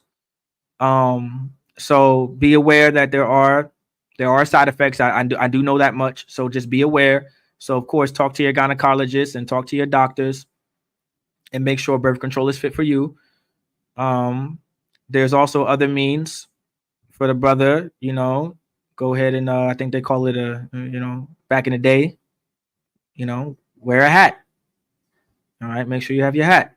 That's another way to not have children. But I want you guys to understand, as men and women, I know a lot of y'all may understand this, but these are for the brothers and sisters that may not, because they're still childish, right? And they could be however old, but they're still childish and they have a childlike mind, men and women. Just understand that the moment you decide to have intercourse is the day that you decide that you're okay with having children, regardless of what method you use. Because not every method is there isn't a method that's 100% resourceful. So because there's not a method that is 100% resourceful, there's still that small percentage of you as a woman becoming pregnant. So you just want to keep that in mind. All right. So for brothers and sisters, no matter what you do, be in the spirit that once you decide to lay down with a man, or vice versa, if you lay down with a woman, the chances of having a child are there. And you might want to be an adult. Some things are finally coming into me becoming the man that I am, a lot of things are coming into fruition that my father taught me and what the generals have taught me when I came into the truth. And it's true. I remember my dad, my father back in the day, he would be like, hey man, don't do nothing that that you're not ready for. In my mind, I'm thinking, I'm ready. What you mean? You know what I'm saying? I'm ready, right? But of course, the lack of explanation would have helped. Or I should say, the lack of explanation did not help. Maybe if he explained a little more, it may have helped. The generals explained a little more when I got older, right? When I came into the truth, but my pops would say, he'd be like, yeah, don't do nothing that you're not ready for. Now I'm, being, the man that I am now, the ready for part meant children. As a kid, right? Me being a young man, right? I'm thinking the ready for was talking about the act that comes with pleasure, or the sleep that comes with pleasure. That's what I'm thinking he's talking about. And I'm like, what you mean? I'm ready. You know what I'm saying? I think I know what I'm doing, whatever the case may be, but obviously I wasn't, right? So of course, what you don't want to do is the Lord talks about, as a boy you thought like a boy, but as a man you think like a man. And you want to think like an adult. You want to think like you want to think like a man. You want to think like a woman, right? And there are characteristics or there are attributes of the mind process of a man, and there are attributes of the thought process of a woman, and that's one of them. Knowing that one factor. If you're going to participate in those type of activities, just keep in mind that having children is very possible. All right, no matter what you do. Moving on. All right. One of the rights are talking about participating in public life. Right now, that's in relation to taking part in conduct of public affairs and holding public office, and we kind of already discussed that, right? When we talked about Golda Meir and Queen Elizabeth and holding different positions in society. That works for our oppressor, but that doesn't work for us. So no, we don't agree with those parts of women's rights. There are the public affairs and things like that. Those were for the men of the Lord. That was for the priest. We were in charge of public affairs. We were in charge of holding offices to make to the benefit of our nation. All right. Now there is an office a woman can hold, and that's the office of a mother, an office of a sister. The office of the aged women likewise, right? So you can go into the Bible and talk about the aged women likewise. That's in the Bible. That's in the scriptures to talk about how you're supposed to teach the younger sisters on how to be respectable women and how to conduct themselves and behave and how to be modest. So but when it comes to public affairs and holding public office, of course those are white man terminologies. But if we equate them to offices in the Israelite School of Universal Practical Knowledge or in the Bible, that would be the office of a priest. And, and priests held different offices like the treasury and being in charge of serving the public, serving the nation.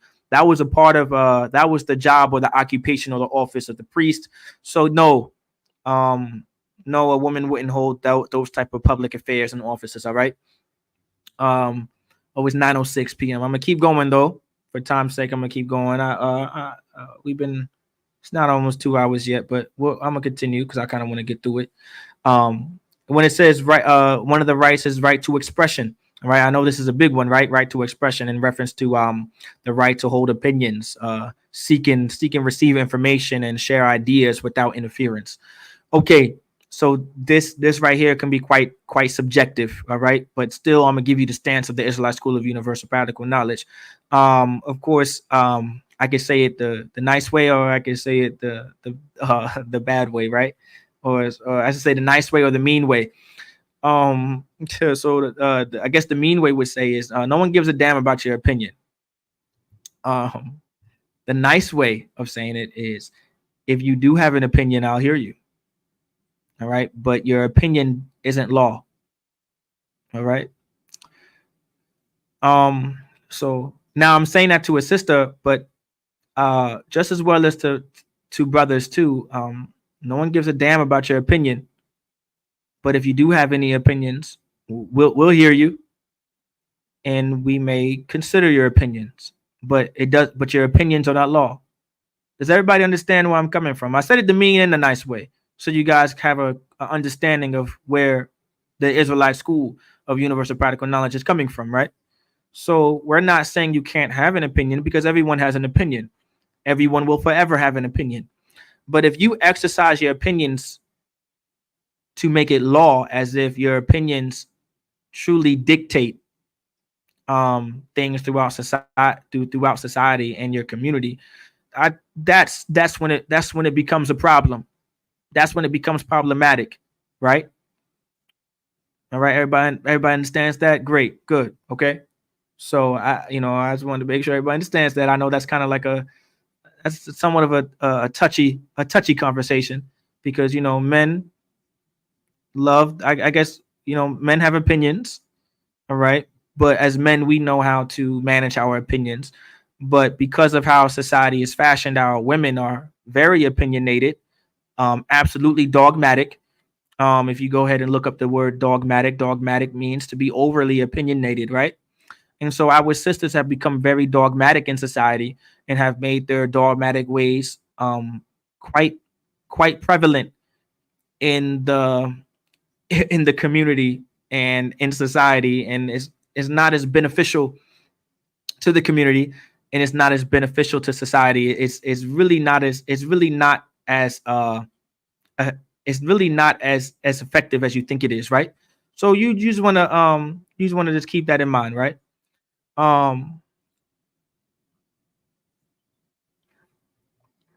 Now here we are, moving on. All right, so just manage. So that's why the Lord put a man in charge of a woman anyway, because a man was responsible to manage a woman's opinions. Because sometimes a woman's opinion is a very good one, though.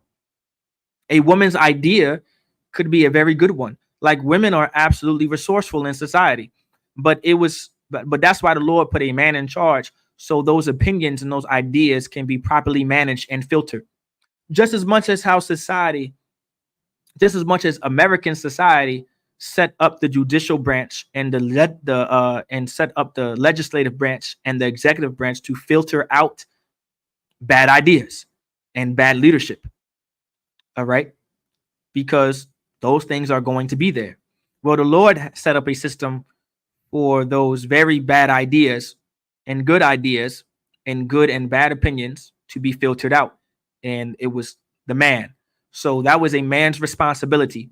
So if you wonder why a man's thought process is not the same as a woman's thought process, because a man's thought process is set up to be able to manage and to be able to filter out the good and the bad. Think of us as a filter. Men, we know how to filter things, right? Because we know how to filter ourselves. All right. And as a man, you're supposed to be taught how to filter yourself. All right. You should be able to know how to filter what goes inside you and what comes out. All right. Those are characteristics and attributes of a man. And so because men are to have those attributes and characteristics, we're the ones who were that the Lord put in charge to be able to filter those opinions and ideas that sisters have.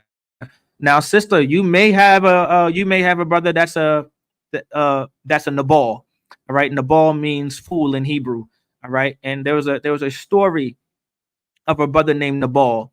All right, in the times of King David, right? And and Nabal had a beautiful, smart, intelligent wife, but Nabal was an idiot. All right, he was a terrible leader. All right, and so let's say in case you have a Nabal, all right, meaning he doesn't know how to filter your opinions and he doesn't know how to filter your ideas, and so you have to be the smart one, right? You have to be the intelligent one, right? In some cases that may be the case, but allow a priest to determine if that's the case, sis. Don't take it upon yourself, all right, to make that the case. It wasn't until the sister in that story went to King David, and King David deemed her, you are far more intelligent than your husband, because I was going to go to war with this land and destroy everything in sight, because King David was a man of war just as much as our Father which art in heaven, he was a man of war. Okay, so let's just keep that in mind. Sister Salakia, I have had sis said Salakia, I have had friends say they have a hard time getting option or I'm showing opinions to a man, and he doesn't listen to it, just go along with a wrong move. Right. See, I can see that happening a lot. All right. Right. And so sometimes now in some cases, a sister may have to go along with a wrong move. And that's the kind of things that you have to those are things that you do have to suffer, depending on the man you decide to lay down with. Of course we run into those problems a lot, or our sisters run into those problems a lot, because remember, marriage was, your father was supposed to marry you, but instead we're pretty much marrying each other based on our own opinions and decisions and our own individual perspectives. And so because of that, we run into problems like that. Our sisters run into problems like a man not being so much a good leader, and his decision making skills are just horrible. And he just makes terrible moves. That's why it's that's why we do the things that we do in the Israelite School of Universal Practical Knowledge. Our brothers and sisters need us to be leaders over them, so we can be the ones who are amongst the city and giving counsel to these brothers and these sisters, to be like, hey brother, that is not a good move. Hey sister, that's not a good move. These men of the Lord back here in the Israelite School of Universal Practical Knowledge, we know how to filter out bad ideas and bad opinions, and we know how to let good opinions and good ideas to flourish. We're taught and trained how to do that by other men of the Lord. So that's why it's so important for you to push this truth as a brother and a sister, for other brothers and sisters to come into this truth. All right. And so now let's talk about we're gonna talk about women's empowerment real quick. I know it's 2:08. I might be going over time, so Salakia, y'all just bear with me. I know this class is a little boring, so Salakia.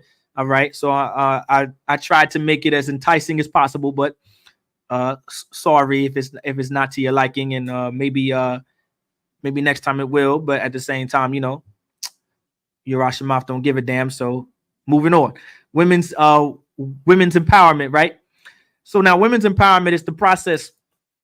All right, it's the process of giving women the power and ability to make choices and control their own lives.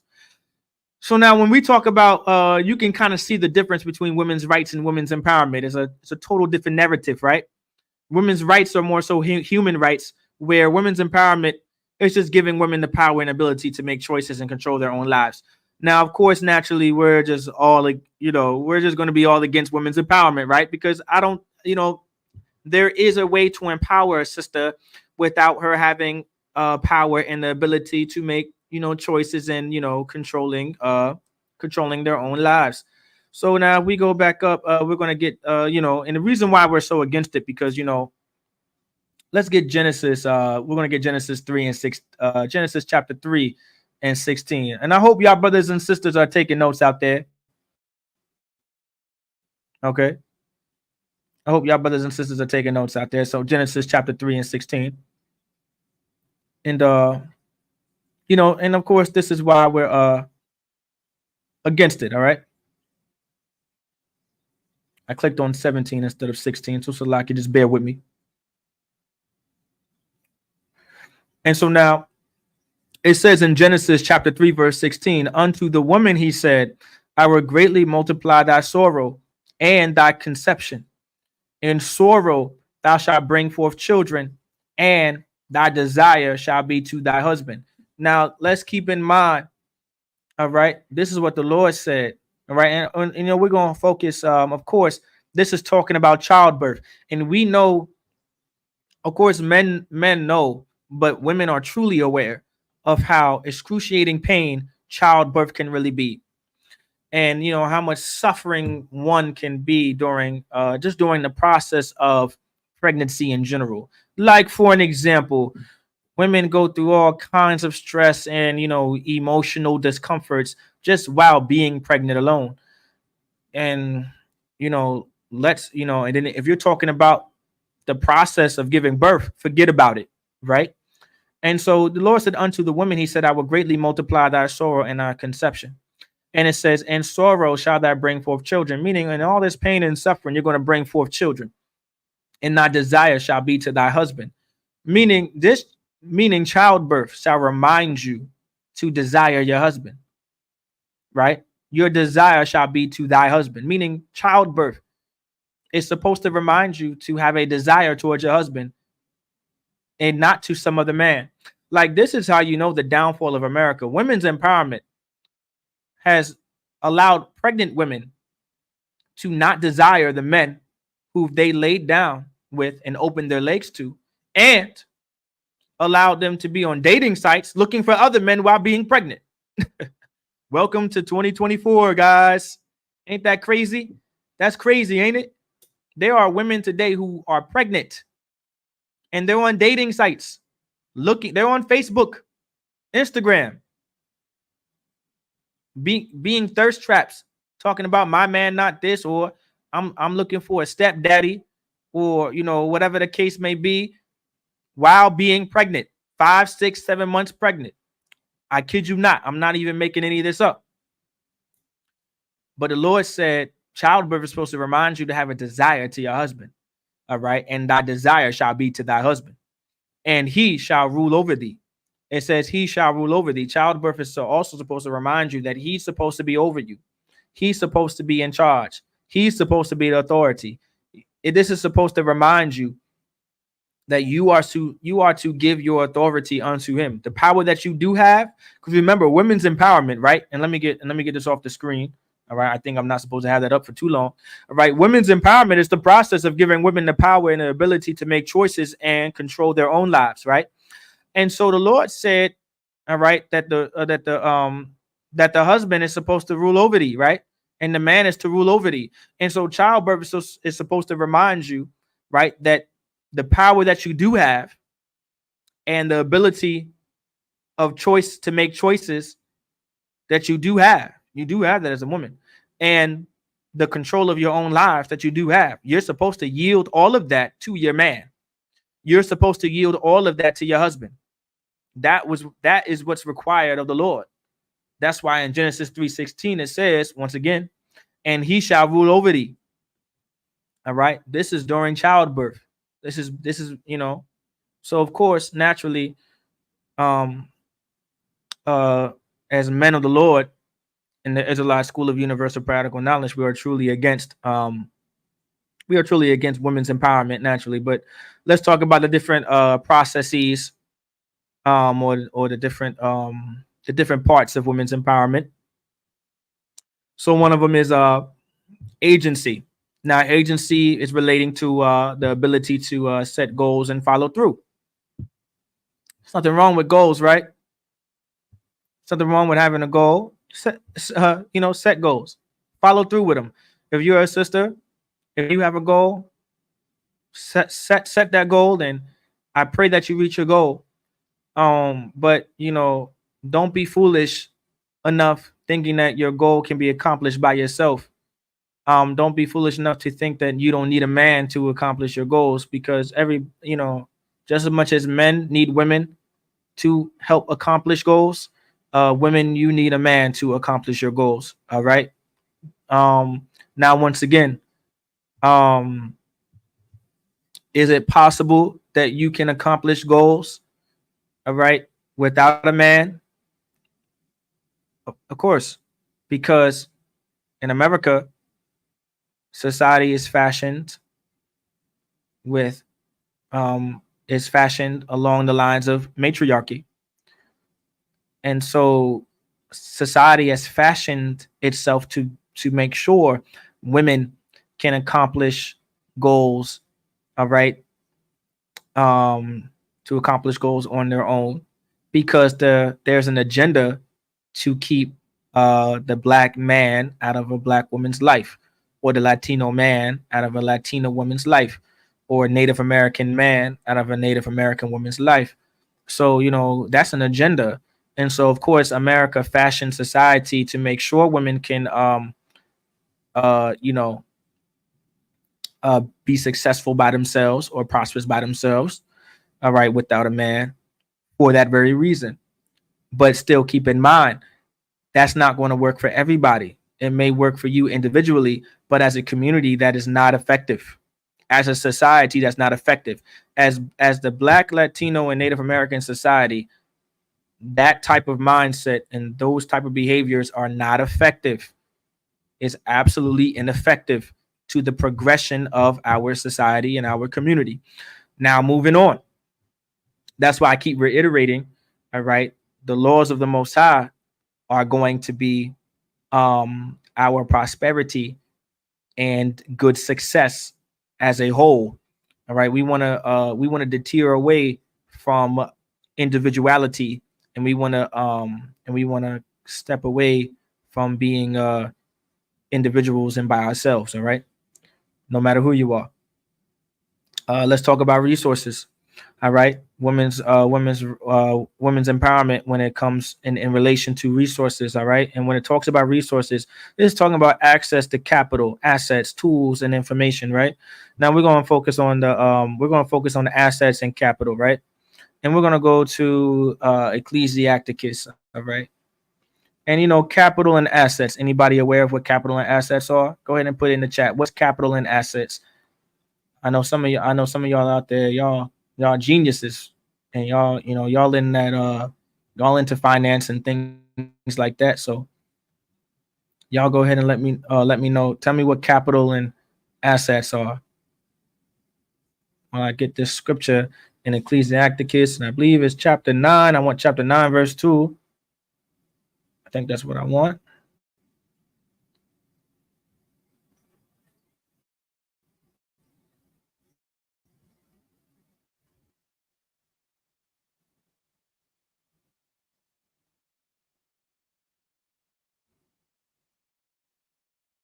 Right, business resources, right? Business resources, money, right? Exactly. Give Officer Mataz Al-Karai a hand. This is talking about business resources and money, assets, talking about money and wealth and all that good stuff, right? And so, we're going to get the Lord's standpoint, right? Capital is used to invest in assets. All of this is talking about money and wealth and generational wealth and inheritance and things like that, right? Like this is what this is talking about, right? And now women's empowerment, we're kind of gonna hit home on a few points. All right. Right. Officer Korsapar said capital is money, asset, physical property. Right. Give Officer Korsapar a hand. Right. And so we're gonna we're gonna talk about what the Lord talks about, all that good stuff. And some of y'all sisters may agree, some of y'all sisters will for sure disagree. Right. And so Ecclesiasticus chapter 9, verse 2 says, give not thy soul unto a woman to set her foot upon thy substance. Now, your substance is talking about that capital. That substance is talking about that assets, that money, asset, physical property, then, that business resource, your business resources. All right. The capital being used to invest in the assets. Like this is what that's talking about. And so when it says, give not thy soul unto a woman to set her foot upon thy substance, right? That substance is talking about that. Like a woman, I messed that up. A woman was never supposed to be in charge of resources. A woman was never supposed to be in charge of assets. She was never supposed to be in charge of capital. Now, am I saying that she can't own a business? That's not what I'm saying. But she wasn't supposed to be absolutely in charge of any of that by herself. Like that's why it was important for men to be in charge of the congregation. So men can be in charge of how the capital and how the assets are being used properly. All right.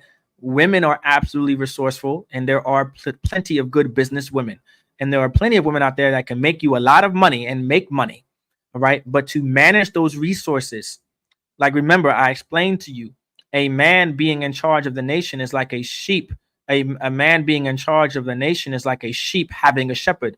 But when a woman is in charge of herself, that's like in a woman being in charge of the nation, that's like a sheep having no shepherd. All right. And so a woman was never supposed to be in a position, all right, to be able to filter out what is necessary, all right, and what's unnecessary when it comes to the progression of a people. And when you're talking about capital, when you're talking about business, when you're talking about assets, like these are very important things in society. In the laws, there are laws in the Bible that talks. There are laws in the Bible that tells us how to fashion ourselves financially and how to establish ourselves financially based on capital and assets. That's in the Bible, right? That's in the law. Okay. And the Lord gave strict guidelines on how to fashion ourselves properly and how to deal with each other economically. All right. And once again, I'm not saying women can't be business owners. I'm not saying women cannot have LLCs. I'm not saying sisters can't have corporations. I'm not saying sisters whatever the case may be. But a man is, according to our law, a man is supposed to be in charge of managing that. A man is supposed to be in charge of filtering the good and the bad when it comes to those capitals, when it comes to capital, when it comes to assets, when it comes to property, when it comes to inheritance, right? So let's talk more about that. So that's why the Lord said, give not thy soul unto a woman to set thy foot upon, to set her foot upon thy substance, right? Like she was never supposed to have access to any of that for real. All right. She was not supposed to have as much access as she has now. All right. Right. Give Sister Raya a hand. I appreciate that law. Exactly. Like that. Like that's an important law. All right. Now we're gonna go into the law as well, because I don't want brothers and sisters thinking who come into this class thinking that Yarash Mafia is some hypocrite. All right, because there is a law. All right, that there are laws in the Bible. So we're gonna go to Numbers 27 again. All right, we're gonna go to Numbers 27, but now we're gonna go a different route, because we're gonna talk about assets and capital, inheritance, and all that good stuff. There we go. Taking a little while. Salaki if I'm a little slow at the moment. Hopefully my computer's not going out. I think it's on its last legs for this dang Wi-Fi. So Salaki.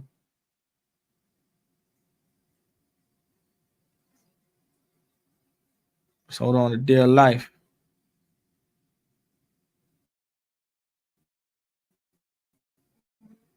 Damn. Salaki, just bear with me.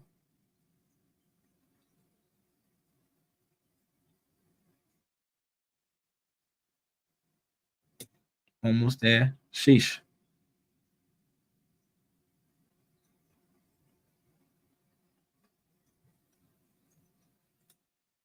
Well, that didn't work as much as I thought it would. Oh, I see why. Now I see why.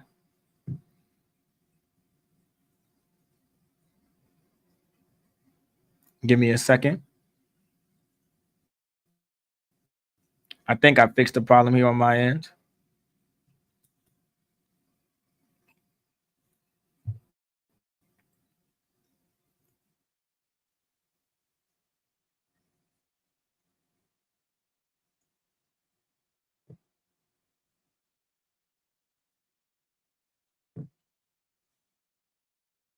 All right, we're going to go to Numbers 27, and we're going to start at verse 7.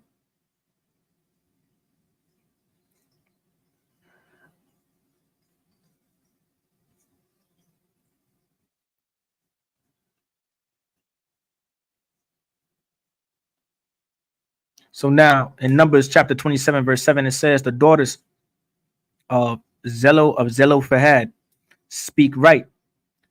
Thou shalt surely give them a possession of an inheritance among their fathers' brethren, and they shall cause the inheritance of their father to pass unto them. Now there are cases where if a man does not have sons, which is explained in verses next, where it says, and thou shalt speak unto the children of Israel, saying, if a man die and have no son, then ye shall cause his inheritance to pass unto his daughter. Let's go next.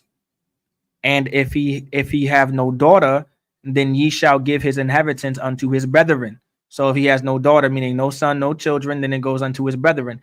And if he have no brethren, then shall give his inheritance unto his father's brethren. Right. And so now it just goes to men at this point. Right. Verse 11. And if his father have no brethren, then ye shall give his inheritance unto his kinsmen that is next to him of his family, and he shall possess it, and it shall be unto the children of Israel a statute of judgment, as the Lord commanded Moses.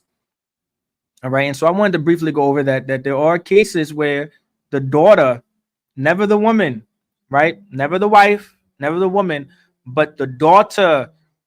All right, the daughter would get the inheritance. So I know some of y'all women out there might be a little offended by that. Like, oh, so you're telling me as if I'm a wife of a man, I don't receive nothing if he dies or if he passes away? No, that's not what I'm saying, right? But what I am saying is the inheritance for sure goes to the son, or it for sure goes to the daughter. Now, if you're so worried about getting an inheritance from your husband, then maybe you should be a good mother. If you know this law, then maybe this should teach you to be a good mother, because a good mother will be taken care of by the inheritance that goes to their son.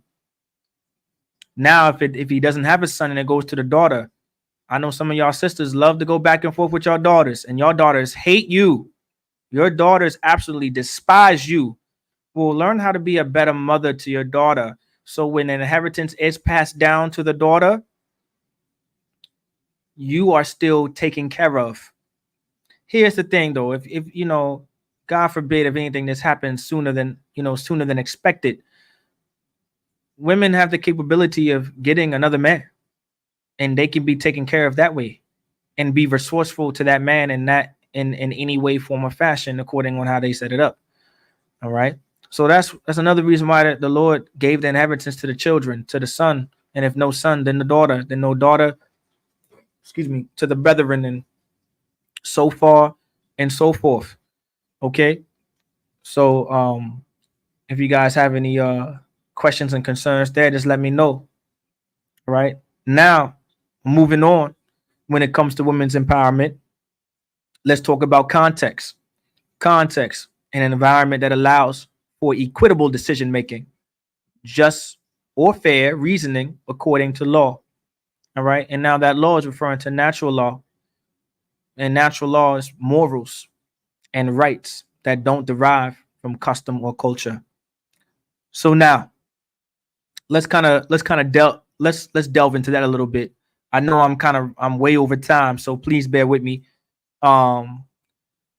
So as blacks, so-called blacks, Latinos, and Native Americans, we don't live in an environment for equitable decision making. All right, because in our community we have no law. All right, we don't have any laws that actually that give us a sense of morality. We don't have those laws. And the laws of America, even though the laws of America technically does have a morality to it, I can't deny it, because there are laws in America that tells you not to steal, not to unalive, and not to sexually assault, and all things like that, of course. All right. Even, and they get those laws from the Bible, of course. So so naturally, because they get it from the Bible, there is somewhat of a morality in the laws of America, right? But our people are maladaptive to those laws, simply because of our poverty, because America subjected us to poverty. And so in poverty, crime is increased. You can just look that up. Any science article, any resource from the CDC, from the NBIC, the NHMIC, whatever, right? It'll tell you that poverty increases crime.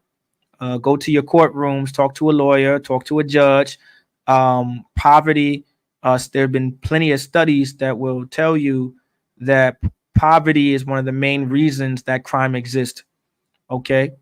And so it's very our atmosphere and our environment is not equipped for us to even make equitable decisions, and God forbid to put that in the hands of a woman.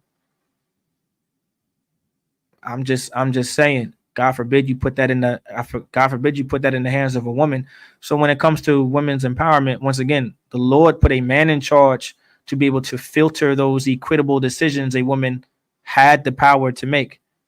All right. Remember, when you are a woman, remember I told you about the holy matrimony, talking about marriage. I'm not going to pull the scriptures, but we know the scriptures of marriage, right? A woman is supposed to submit to her husband, right? Am I right? Absolutely. And a husband is supposed to love his wife. Well, submitting meaning giving your authority and power to, yielding your authority and power to. And so women do have power. Women do have authority, but you yield it to your husband. And so now he's in control of that authority that you once had. And now he's in control of that power that you once had. And so any equitable decision-making skills that you have, you're supposed to allow your husband to be in control of them, and to allow your husband, all right, and you're supposed to allow your husband, all right, to have power of your equitable decision-making skills. Now, the reason why I kept on using the word allow, because a woman does have to allow you, brother. Don't think that this is forced. You can't force it. You can't just demand it. A woman does have to allow you to have control and power over her. Absolutely. All right. And as a sister, all right, just because I use the word allow, just understand, you make sure you understand you do allow yourself, all right, to be controlled, and you do allow your authority and the power that you have of yourself to be in control of. All right. I want to make that very clear. Moving on. All right. Well, moving forward. All right. And so now our environments and atmospheres are not they're not applicable for that. So of course we don't agree with that when it comes to women's empowerment. All right. I told you naturally for the majority of it, for the majority, we're not going to agree because the Lord is absolutely against it. But let's talk about self-worth. Self-worth was also about women's empowerment, because we want to hear about self-worth and being self-valued, right? Well, mostly self-worth, because I don't really hear too many sisters talk about being self-valued. So let's talk about being self-worth. All right. Now, what is self-worth? That's a sense of self-worth and the right to make choices, right? So self-worth is more so a feeling that you are a good person who deserves to be treated with respect. Now, there's that word feeling, right? All right. And, of course, I kind of align, this is personal, I align myself more so with the word self-valued. All right. Because self-valued is more behavioral, more about behavior. All right. More so about behavior and, and how you act toward what you value.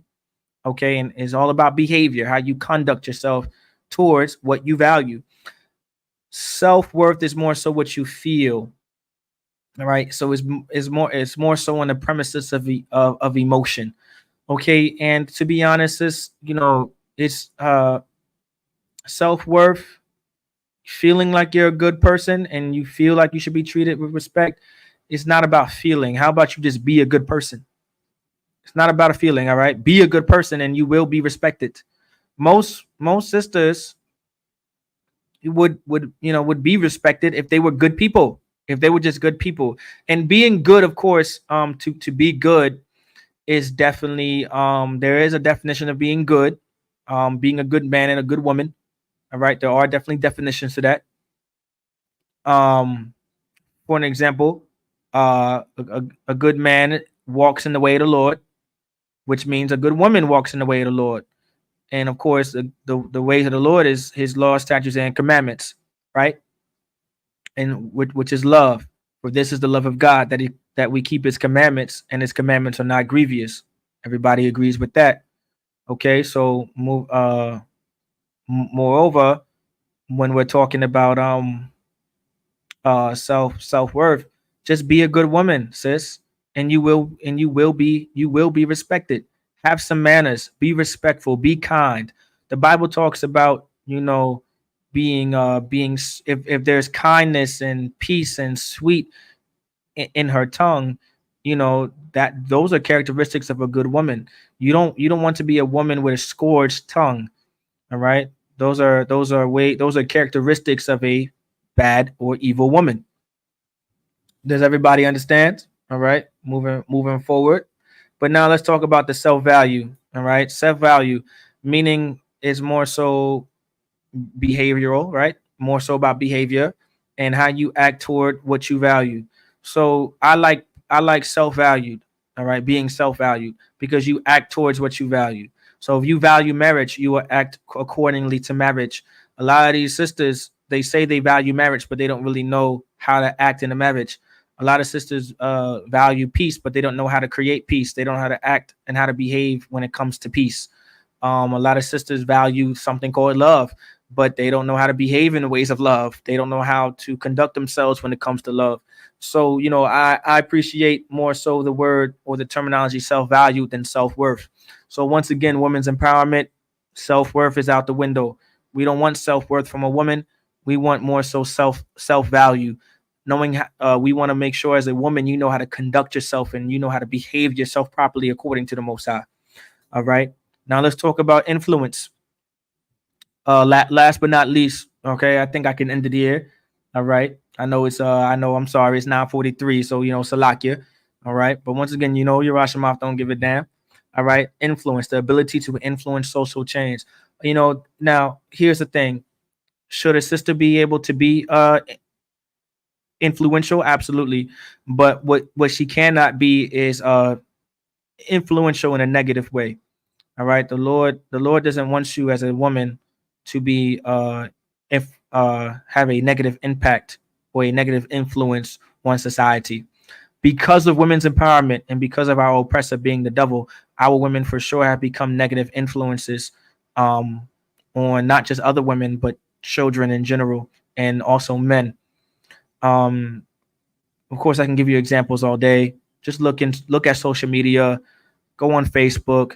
Go on Twitter, which is now X. I think that's damn near a porn site now. I don't know. Go on Instagram. Go on. Look at the music. You name it. Sisters have because of our oppressor, sisters have become negative influences to our children, negative influence towards our to our brothers, to the men that they marry, and just in general. And of course, that's for sure. Uh, Women's empowerment. This is not it for Black, Hispanic, and Native American women. So, you know, with that being said, I'm not going to hold y'all for too long. So I'm gonna make sure I get these announcements out the way. All right, I'm gonna end the class there.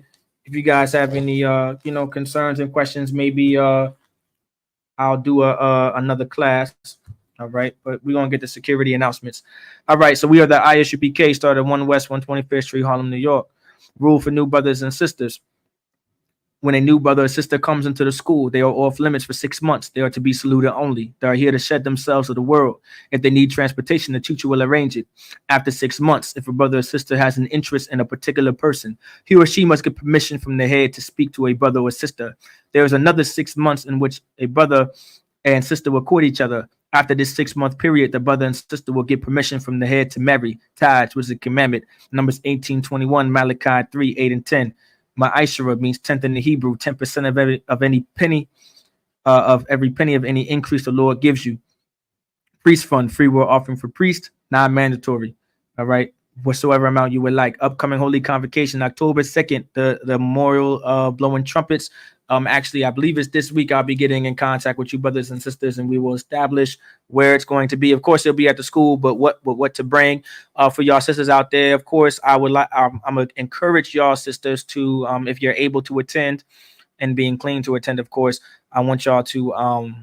I encourage you guys to do things new. Don't allow your Mouth to be basic, because your Mouth likes things to be easy, and I'll make you baked mac and cheese every time, all right, or collard greens every time, or cabbage and all kinds of stuff every time. So it's okay to fight your Mouth back a little, like Salak, sir. I wanna make a cheesecake this time, and okay, sis, make a goddamn cheesecake, all right. Mo brakatha Yahweh Yahweh Shai. Because if not, your Russian moms are going to tell you to make baked mac and cheese. All right. If you want to make smothered baked chicken, tell your Russian mom, I want to make baked smothered chicken. If not, then I'm going to tell you to bring collard greens. All right. So, no sweat. So just keep that in mind. The water sounds like a part 3 coming in. Sister Raya said, it sounds like a part 3 coming in theaters. That's funny. No sweat. Rice. The water. Hopefully, I don't have to do a part 3, but I might end up doing it. I guess it really depends. I see that y'all brothers and sisters enjoy these classes.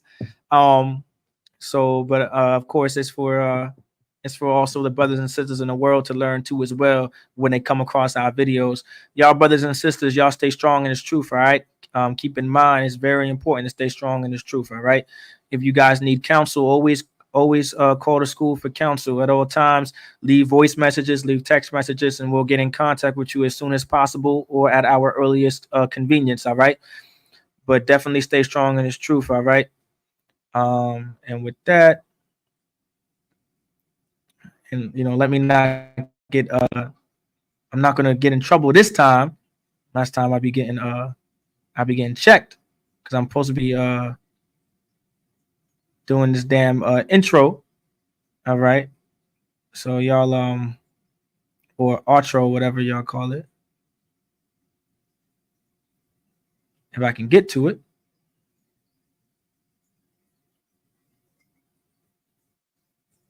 Oh man. There we go. All right, so with that, I say Shalom Israel, and Yahweh Ba'Shem Yahushua B'Katham to the brothers, and Shalom Yahweh Shamar Alathan Ba'Shem Yahushua to the sisters.